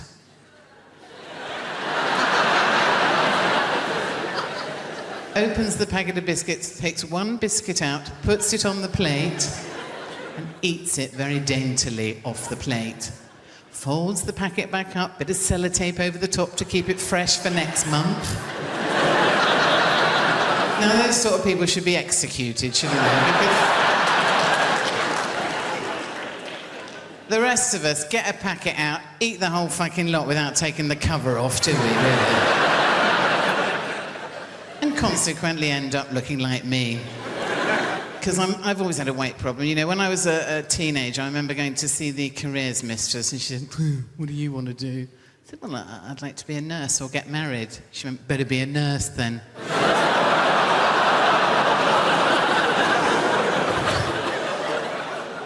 When I was actually a teenager, I wasn't frightened of teenage boys, but I'm terrified of them now. They're a scary bunch, aren't they? And you know, I actually have teenage nephews, and one of them always has a sign on his door saying, keep out, like you're going in there without a flamethrower. Lend me my crampons, dear, I'm just popping in to tackle Tissue Mountain.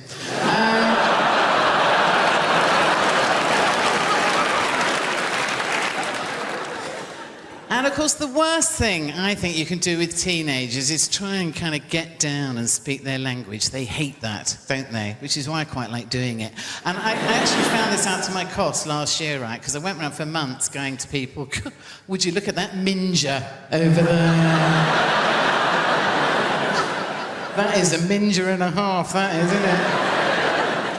And I found out that this was actually wrong. To my cost, outside my local parks, there were 2 teenage boys. I went, lads, look at that minja. What a blinking minja that is. And they went, oh, for Christ's sake, it's Minga. And that's our mum. So, you know... Do we have many politically active people in tonight? 1. Well done, sir. No, because I've been a Labour Party supporter all my life, and in fact, at the last election, I was asked by Tony Blair to go and speak at a rally in Hove. Oh, joy.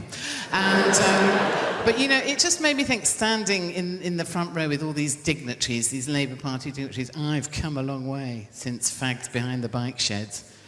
Because I had Blunkett there, I had Cherie Blair there, Tony Blair came along the row, shaking everyone's hand, got to me and said, thanks for doing this, Joe, kiss me.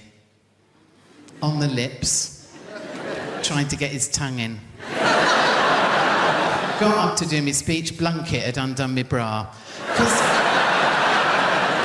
they're mad for it. They are. I was shocked, you know, because I was brought up in a little country village. The only thing we had to do at the weekend was bell ringing. Now, I don't know if anyone's tried that, but it's much harder than it looks, which I believe is something John Prescott says to a lot of women that he meets. But, I'm going to explain the concept and naked attraction to you. And you're going to think to yourself, Suze, previous to your gig tonight, did you nip outside and smoke some crack? Because that's how mental it is. Right, Emma, a girl walks out on stage. She's like, I'm looking for a boyfriend.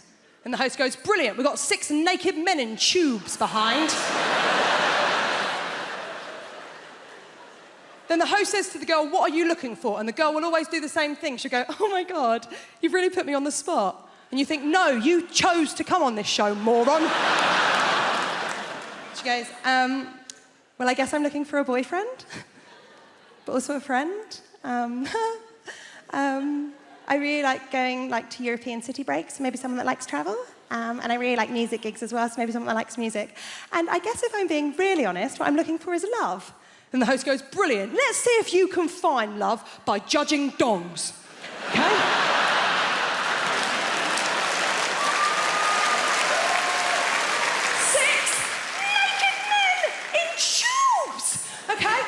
There's a screen in front of all of them. Every round, the screen goes up a little bit more to show a little bit more of the naked body. Every round, one man gets eliminated until the end. She's got a couple of nudie fellas to choose from. Okay? Now, Emma, first round, screen just goes up to the knees. There's always one bloke who's got really rough feet. Really rough. Like he was an extra in The Hobbit. And he just never took the feet off afterwards, right? Now, she clearly looked at them feet and thought, well, them trotters ain't coming home with me, right? And you think, well, that's the end for him. Not the end. They don't shoot him. You think it's the end of the show for him, but it's not. It's not the end of the show, because he then has the indignity of the screen going the whole way up, so you see his penis and his face.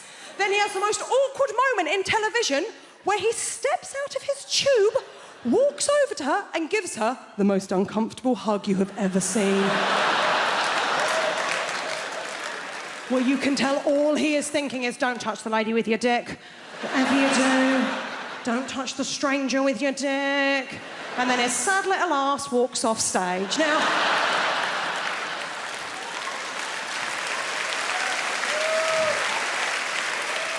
the next round, the screen comes up to the waist. And let's be honest, it is the round we are all watching for. It's cock-a-clock. Now, it's not going to come as a surprise to any of you. There's a lot of people in this evening. I'll bet it doesn't come as a surprise to one person in this room. I ain't seen many willies. I ain't seen many of them. I ain't seen many willies. I'm not a connoisseur when it comes to willies. I was straight for a month when I was 18. I don't have the wrists, okay? But even to me, even to the untrained eye, there was one that I was like, oh, there's something up with him. There was something just not quite right about it. They're not meant to have a corner, are they? Halfway through, it had like a proper corner. Now, she clearly looked at that one and went, ooh. She can't do that, can she? She's got to go work on Monday. She don't look like a bitch on TV. So instead, she has to do a little lie. Emma, see if you can see where she went wrong. She went, I'm going to have to get rid of number 4. Colonel Weird Dick. I'm going to have to get rid of number 4 because the way that he's standing, he doesn't really look like a very confident guy. And I'm only really attracted to really confident guys. And I thought, he has his penis out on television. How much more confident would you like this twat to be? Do I get to travel with this job a lot, which I enjoy? I get recognised as well, which is a strange experience. It's not always from being on TV. Sometimes you just get recognised the next day if you've done a gig somewhere. Like I had this recently. I was up north, and I'd been doing some gigs. The next day, I was just in the hotel having my breakfast, and there was a couple in the corner, and I could see they kept looking at me. This couple must have been sort of in their 50s, and they kept looking over at me, and I was just having my breakfast. And as they got up to leave, they came past my table, and they stopped. And the lady said, "Can we just say," she went, "You were amazing last night." I said, "Oh, wow, thank you so much." She was like, "Honestly, our cheeks are still hurting." I was like, "Wow, thank you." And her husband was like, "We just love finding new people." I was like, "Wow, thank you so much." And they walked away, and a few people turned to look at me, and I thought, oh, they're probably quite disappointed. They don't recognise me. They don't know who I am. And then I thought, no, that's not it at all, is it? It's because at no point during that interaction did anybody mention that I was a comedian. So all that happened was this couple approached me over a hotel breakfast and said, "You were amazing last night. Our cheeks are still hurting. We love finding new people." But of course, the issue is there. There are people there, of course. You can't tell from looking at me like I'm a comedian, because you can't just judge someone just by looking at them, can you? I mean, you can, but you shouldn't. But you can sometimes, can't you? You know, like, for example, if you see a man over 55 with a ponytail. You can make assumptions, can't you? Like, he's either a magician or he knows karate. You know? You know one thing for sure, he's definitely divorced. Like, you shouldn't, but you can is my point. But of course, ultimately you can't, and you can't judge someone just by looking at them. Like, you wouldn't know, for example, you wouldn't know from looking at me that I've got epilepsy, would you? Because I haven't. No, I do, don't worry, it's fine, it's good news, I got it. In fact, fun fact for you, I had my first ever seizure during National Epileptic Week. Which was fitting.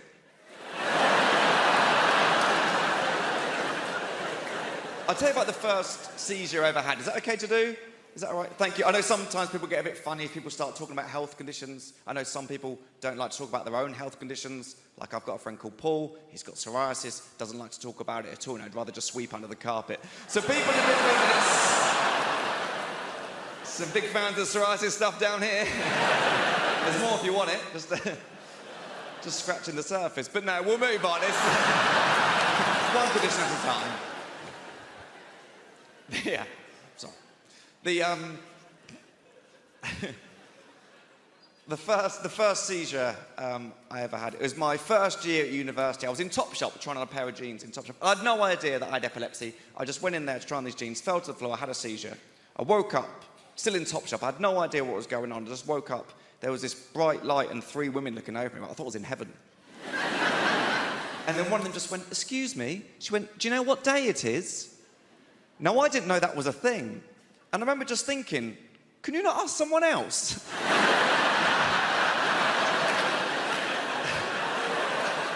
So to me, this woman had just walked into Topshop and just gone, "What day is it?" Oh, that's that guy there on the floor.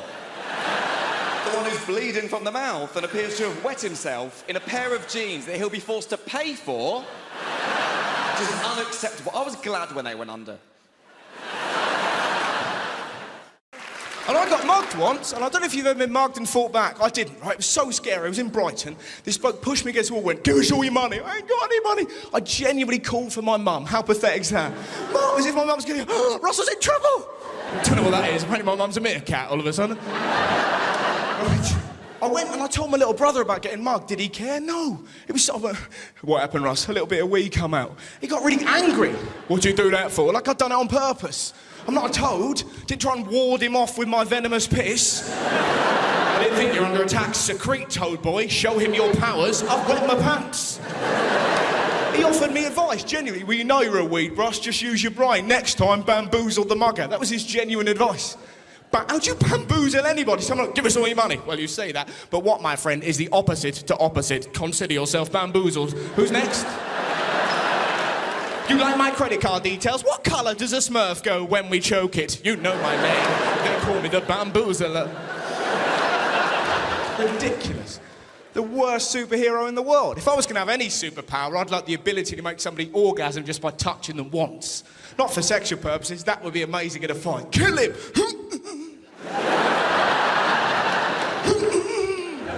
"Kill him, Steve. I'm trying to, but I'm too horny.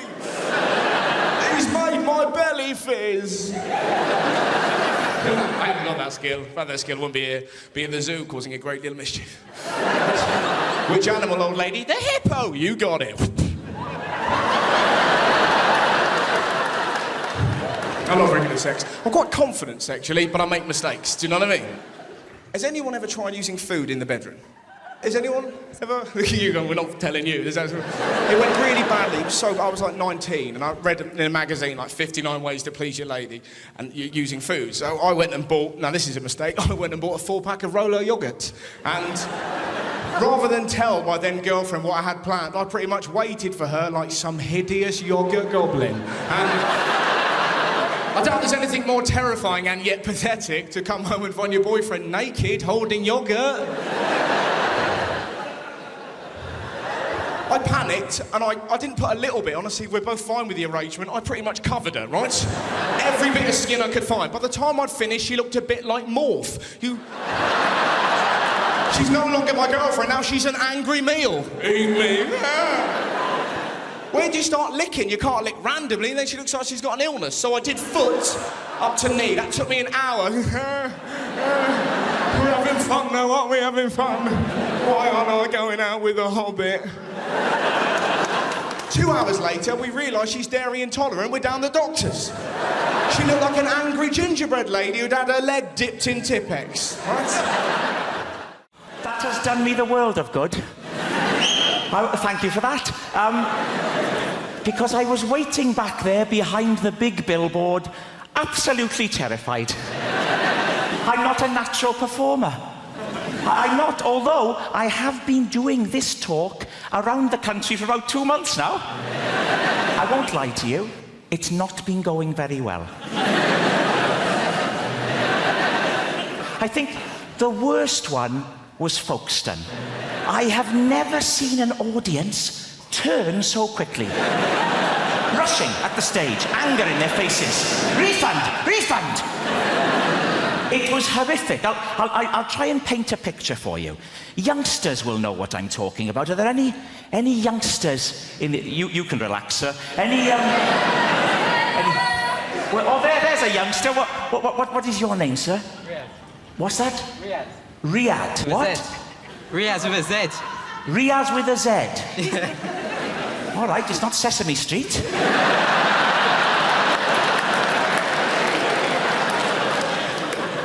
Riaz, how old are you? 18. 18? Shouldn't you be wearing a hooded top? Get out of my shopping centre! Riaz. Don't laugh at Riaz, please. You'll know what I mean, Riaz, when I talk about stage diving. Are you familiar? You won't know what I'm talking about, sir, but this is when a rock star, like a Kurt Cobain or a Duncan from Blue, they run and they leap, and you're right to be afraid, you're right to be afraid. They leap onto the audience, Riaz. It's terrifying. The audience grab hold of them and manhandle them. Turning them around like that, all over the place. Terrifying. Now, what happened at Folkestone was almost a complete reversal of that.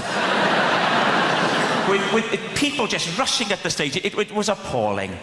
But I don't think we're going to have a repeat of that tonight. I don't. Because I'm already getting a lot of warmth from you. I am. To quote the great Darius Danesh, there's a lot of love in the room. There is. And a wide range. We've got Riaz with a Z. No one can take that away from you, Riaz. I wouldn't try to. You'd whip out your hooded top and you'd happy slap me into submission.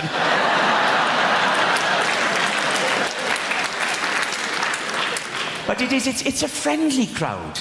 We've got a proper... Look, here we go. Right down in the front, there's a chap here wearing a T-shirt with a slogan on it. Unbelievable. A grown man. What is your name, sir? Chris. Chris, with a Z? Riaz, you're one up, you're ahead. I'll bet there aren't many other people in the whole building who have a Z in their name, in all honesty. Unless Zebedee's joined us tonight, which I think is unlikely. So you're a Chris. Yes. Chris. And what's the idea with the T-shirt, Chris? Is it Rag Week?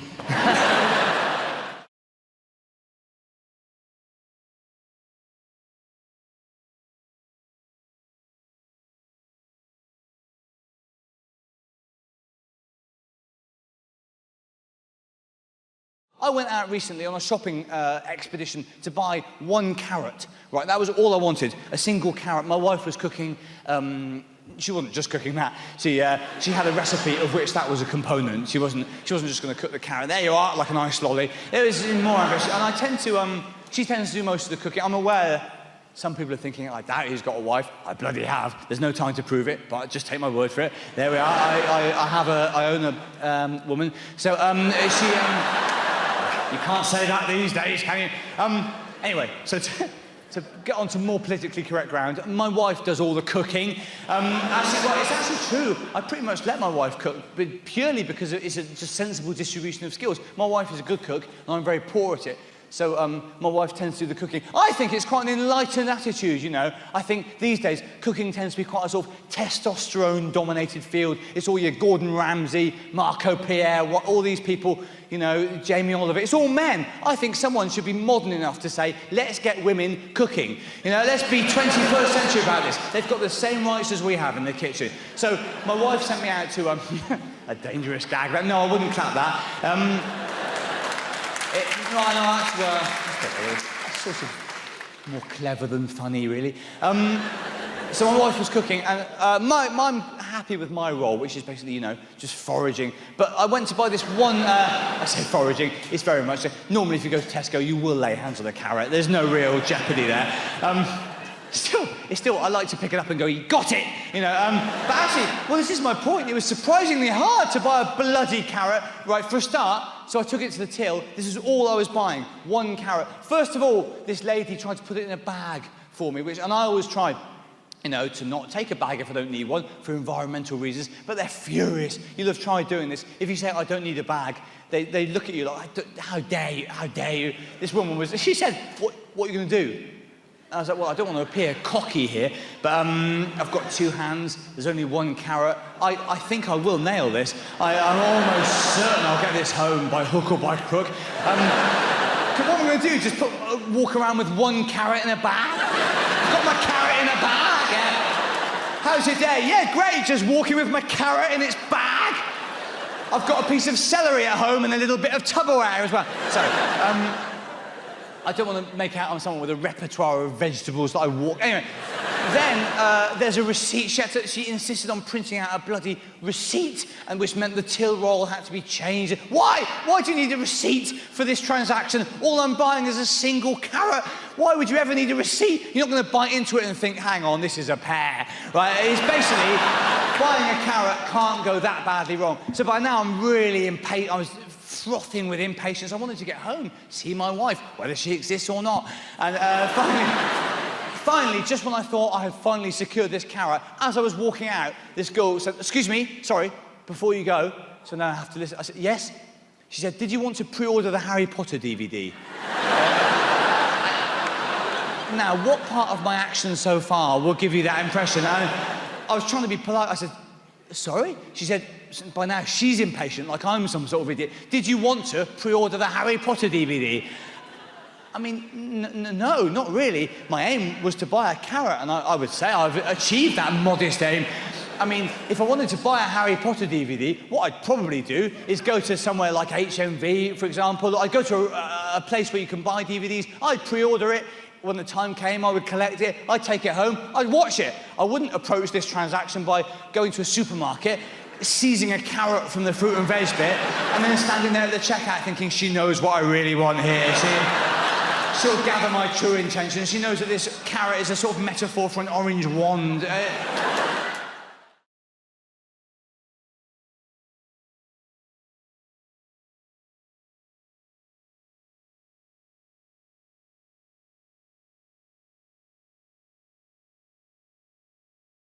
I grew up in Dudley, in the West Midlands. Yeah, a lot of people grow up there because that's the only thing there is to do. What are you doing? Growing.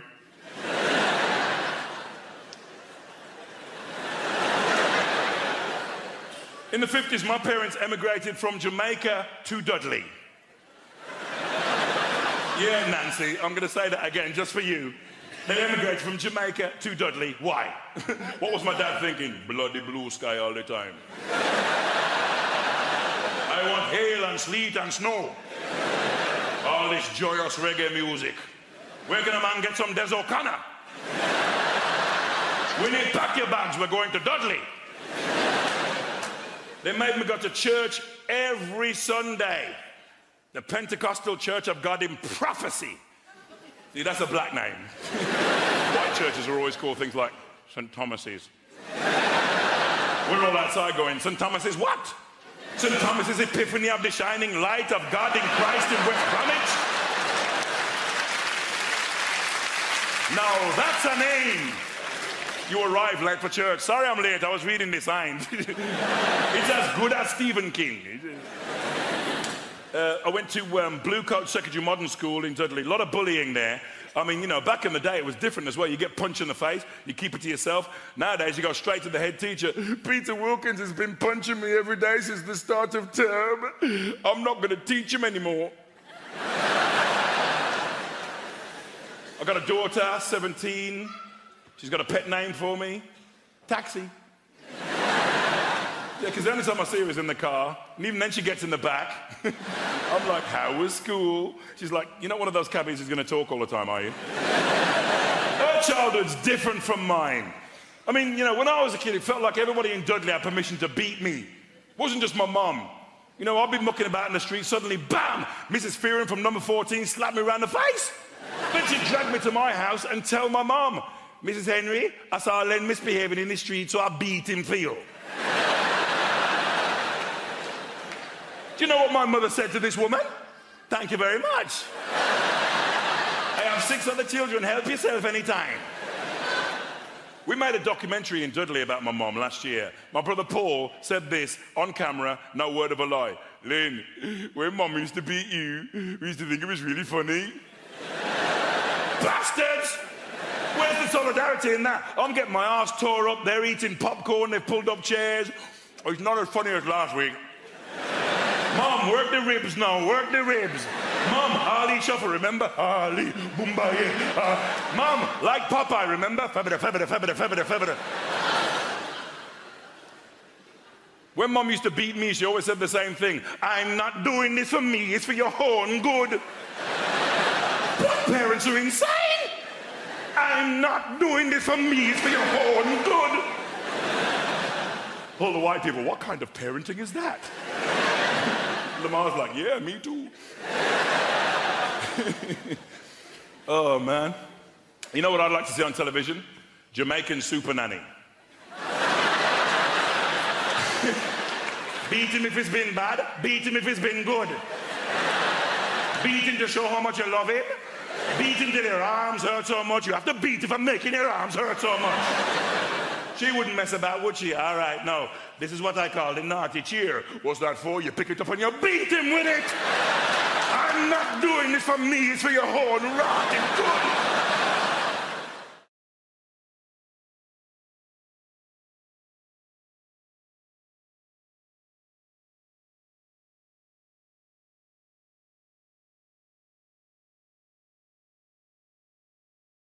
It's a Tuesday night.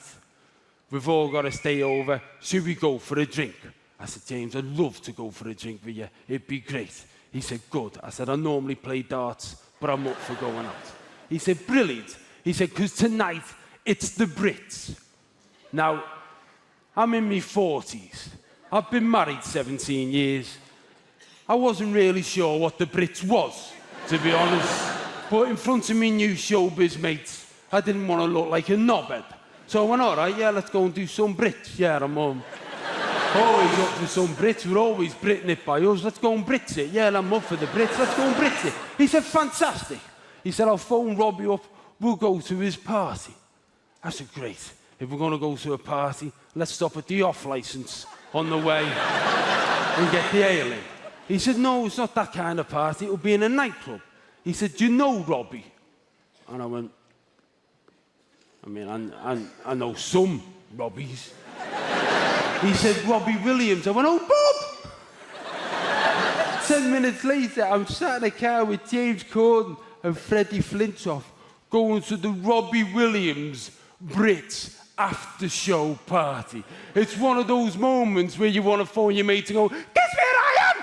But you can't. I'm just trying to act all cool. I'm also in a car going to a nightclub. It's a long time since I've been to a nightclub. In my head, I'm worried about whether they're going to let me in jeans.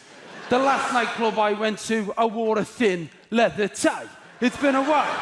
We come along in this car, we turn up with this nightclub in London. There's a cavalcade of cars.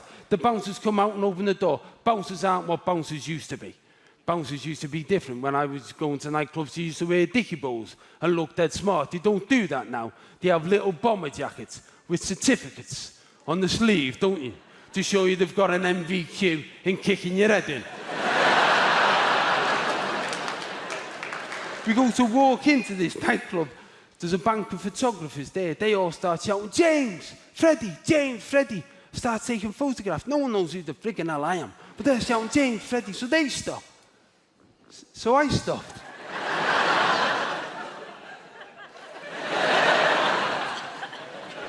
Goes into the nightclub. It was a bit loud, to be honest with you. It was a bit loud, and there was a lot of songs without words, a lot of boom, boom, boom, and I had a really good book that I was halfway through, so I didn't want to stay out late anyway. And also, Robbie wasn't there, which disappointed me immensely. I spent all night hoping to bump into Robbie Williams. I spent all night walking around with a bottle of beer in my hand in case I bumped into Robbie Williams, so I could say, "Oh, do us a favour, Robbie, take that." I know. Shit, Joe, brew house you're going to do it with. So I spent all night doing that. Goes home, woke up the following morning, one of my mates phoned me up. He said, "Where were you last night?" I said, "Look, I'm sorry I missed the dart." He said, "Where were you?" I said, "I was just working." He said, "I know where you were." I said, "What do you mean?" He said, "You were out in London, weren't you?" I said, "What do you mean?" He said, "Get up, have a look on the Sky News website, have a look in the showbiz section, look at the Brits after show party." I said, "Look, mate," I said, "I don't want you to think I've become a champagne Charlie. I was just out with some lads from work. We were going to this thing. We had to stay over." He said, "Just get up and have a look, knobhead." I got out of bed. I looked on the Sky News website. I looked in the showbiz section. I looked at the Brits after show party. There was 42 photographs. Photograph number 39 was a picture of me, James Corden, and Freddie Flintoff walking into the Robbie Williams party. The caption next to it said, "An unlikely trio." It said James Corden and Freddie Flintoff arrived at the Robbie Williams after-show party with Bez from the Happy Mondays.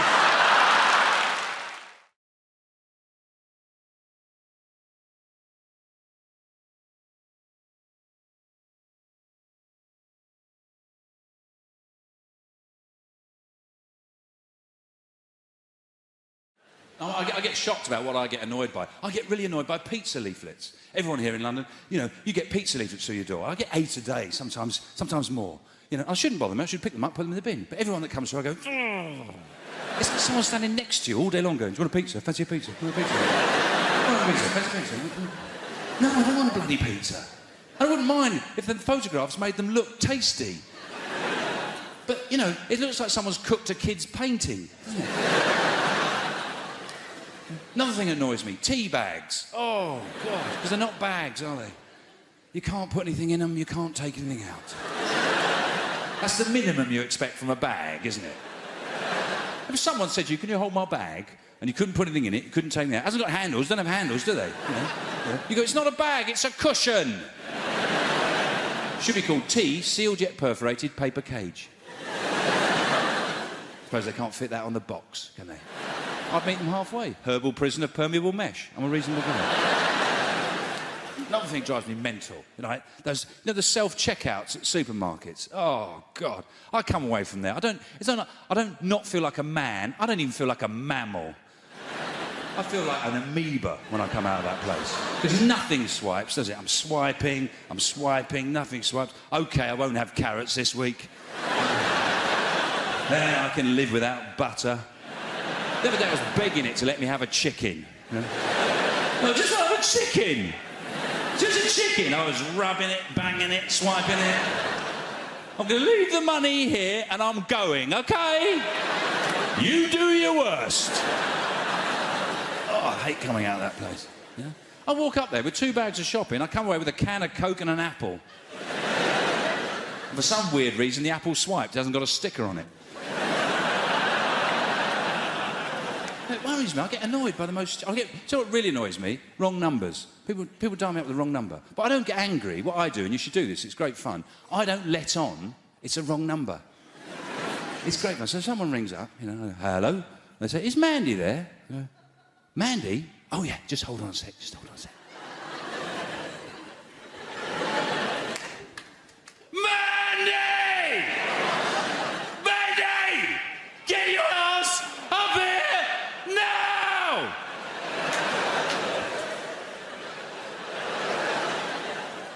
She's just coming, okay? Give me a sec. I don't know who it is. Some wanker! What have I told you? Don't wear your shoes in the house. Oh, put the special slippers on. She's just changing her shoes.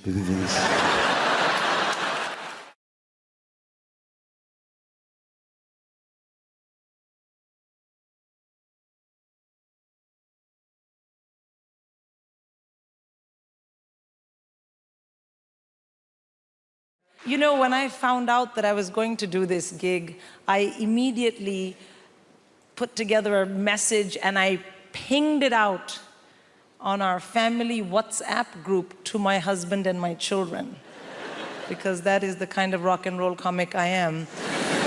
And my son, my teenage son, wrote back to me at once, and his message said, "Thug life chose you, brah."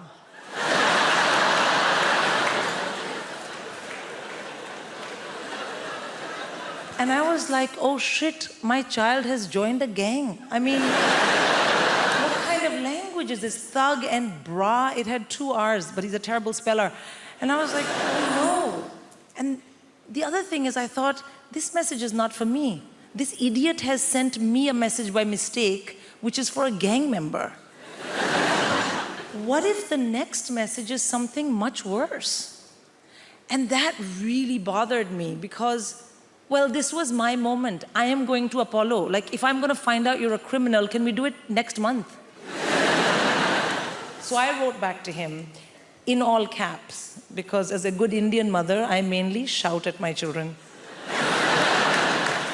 I wrote back, "This is your mom." And he wrote back, "I know, gigging like a boss." Thank you. A boss. Yeah, B-A-W-S-E, boss. And also, please do remember as you listen to the rest of my set this evening that I didn't choose it, but the thug life chose me. That's right. So I have kids. Of course you love your kids and it's difficult to raise them. Small kids are very easy, I find. The biggest downside of having a very small child is they are very boring. Yeah, they want to show you they love you by talking to you all the time, but everything they know, you already know.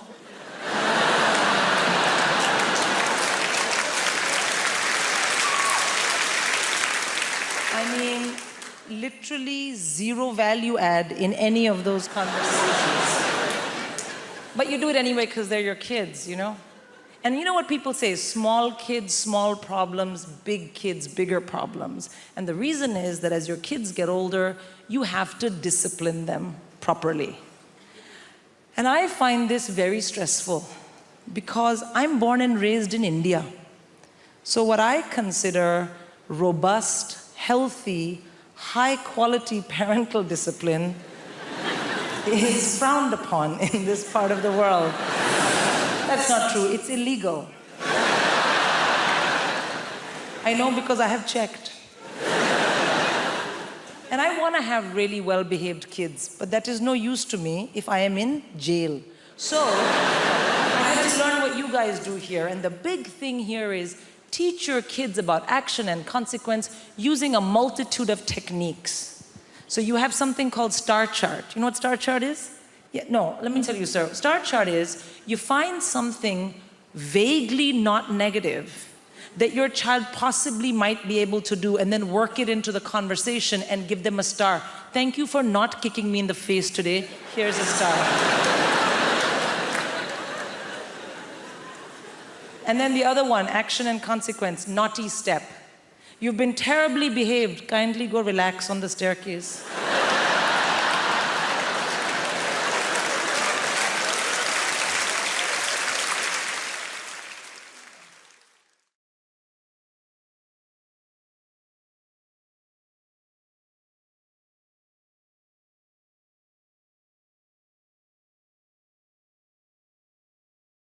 it's not just like being an adult, like that scares me. Like I struggled when I was a child. Like, I was terrified all the time. Weird things, like things my dad warned me about, like running with scissors. I hadn't even considered that till he suggested it. Still about you, I've never been so excited about cutting something. I've even broken into a jog. It's gone, bloody hell, I can't wait to open this fate. Oh my God, I've stabbed myself in the stomach. Why is there no warning on these things? But that's the thing about being a kid, like that you're kind of convinced into doing things like that you don't want to do, even though you just do them. Like weird things like bobbing for apples. I don't know why you do that. I spent my childhood trying to avoid eating an apple. You put that apple in water, you put my hands behind my back, I will drown myself to eat that apple. It's me or the apple, I couldn't give a shit. I'm waterboarding for apples, that is fine with me. It's the thing, isn't it? If you make things into a competition, people want the prize, no matter what it is. Like those 2p pushing machines you get on Piers. I spent my life trying to get rid of 2p's. You put them on a moving shelf. I'm having all those 2p's if it kills me. Not just those 2p's, I'm getting this pound coin, I'm changing that into more 2p's. To get these 2p's. I go for the one that's not just 2p's, it's got extra items balanced on top. I want less than the 2p's. That's not just 2p's, is it? That's a Shabarang's key fob. I remember Shabarang's, I've got keys, I'm having it. That's not just 2p's, that's a flump. How can you eat a flump? I don't want it served on a bed of loose change. Also a flump, retail price 1p. I am paying double for food poisoning. And I won't see these things in ages. The moment I see them, I am acting like I'm an expert, going, well, that one's not going to fall, I can see that. That one's a maybe, that one's going to pay out big, that is the 10p's, I'm going nowhere near that, I'm not made of money. No one's ever been on the 10p pushing machine, it's not Monte Carlo. It's not a guy on the screen's going, that guy's got a system, get him out, he's 2 Tamagotchis up, he'll ruin us. And you're going, I'm going to win big. Who has ever won big on the 2p pushing machine? It's gone, darling, good news, dinner's on me. I won big down at the pier. I have 400 kilos of loose change. Yes, book late, it will take me some time to walk there. The other one I've always gone is the plastic horse racing where you'll bet on the horses. I don't know, I'll always go on that. But I don't know why. I always watch a few races to check the form. What am I expecting to see in that situation? Go, oh my God, that blue one's lame, thank God I checked. The final one I go, is a dance simulator with the arrows coming up on the screen, the arrows on the floor. Just be stood for ages like this going, well, I tell you what, I am a better dancer than I thought. You do that in a nightclub, you are not a better dancer than you think. You like these moves, girls? Wait for the big one, here it comes. There it is, thank you very much.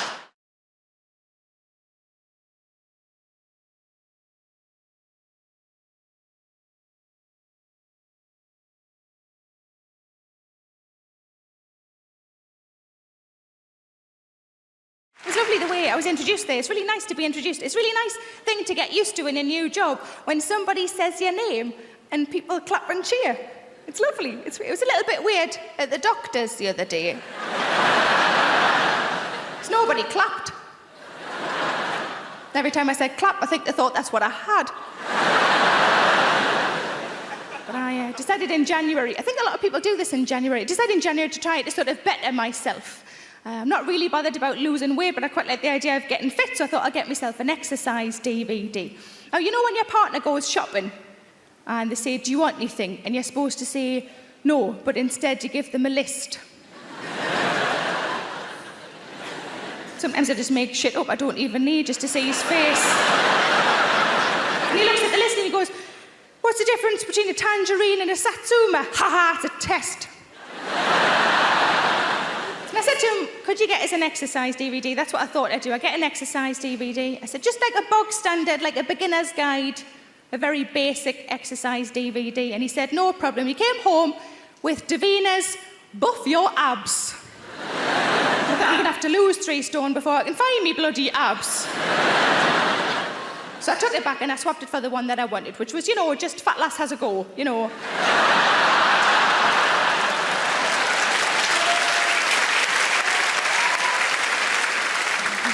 Or the sequel, Fat Lass Tries Again.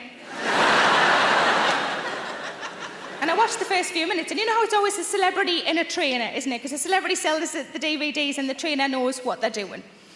And in the first few minutes, they were both laughing at nothing. It was very unnerving. And the trainer said to the celebrity,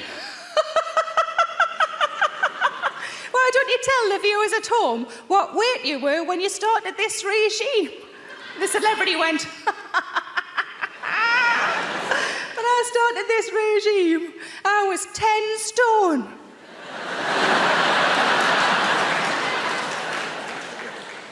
I realised then that I'm aiming for a start weight.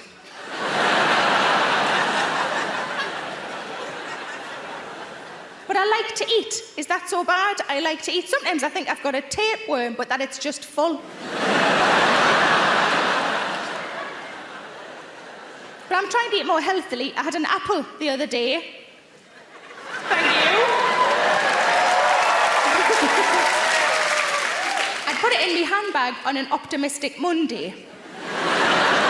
And by the Thursday, there weren't any Kit Kats left. And I was starving. I thought, I'm going to have to find it. So I looked around in my handbag. And I found it. It was prematurely bruised and battered. It had pen on it.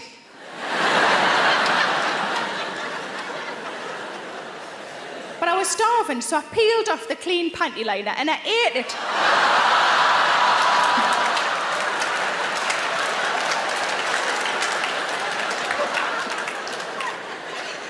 And it was all right. It was all right. It really reminded me of something I'd had years ago that I liked, and I was like, what does it remind me of? I can't remember. Toffee apples.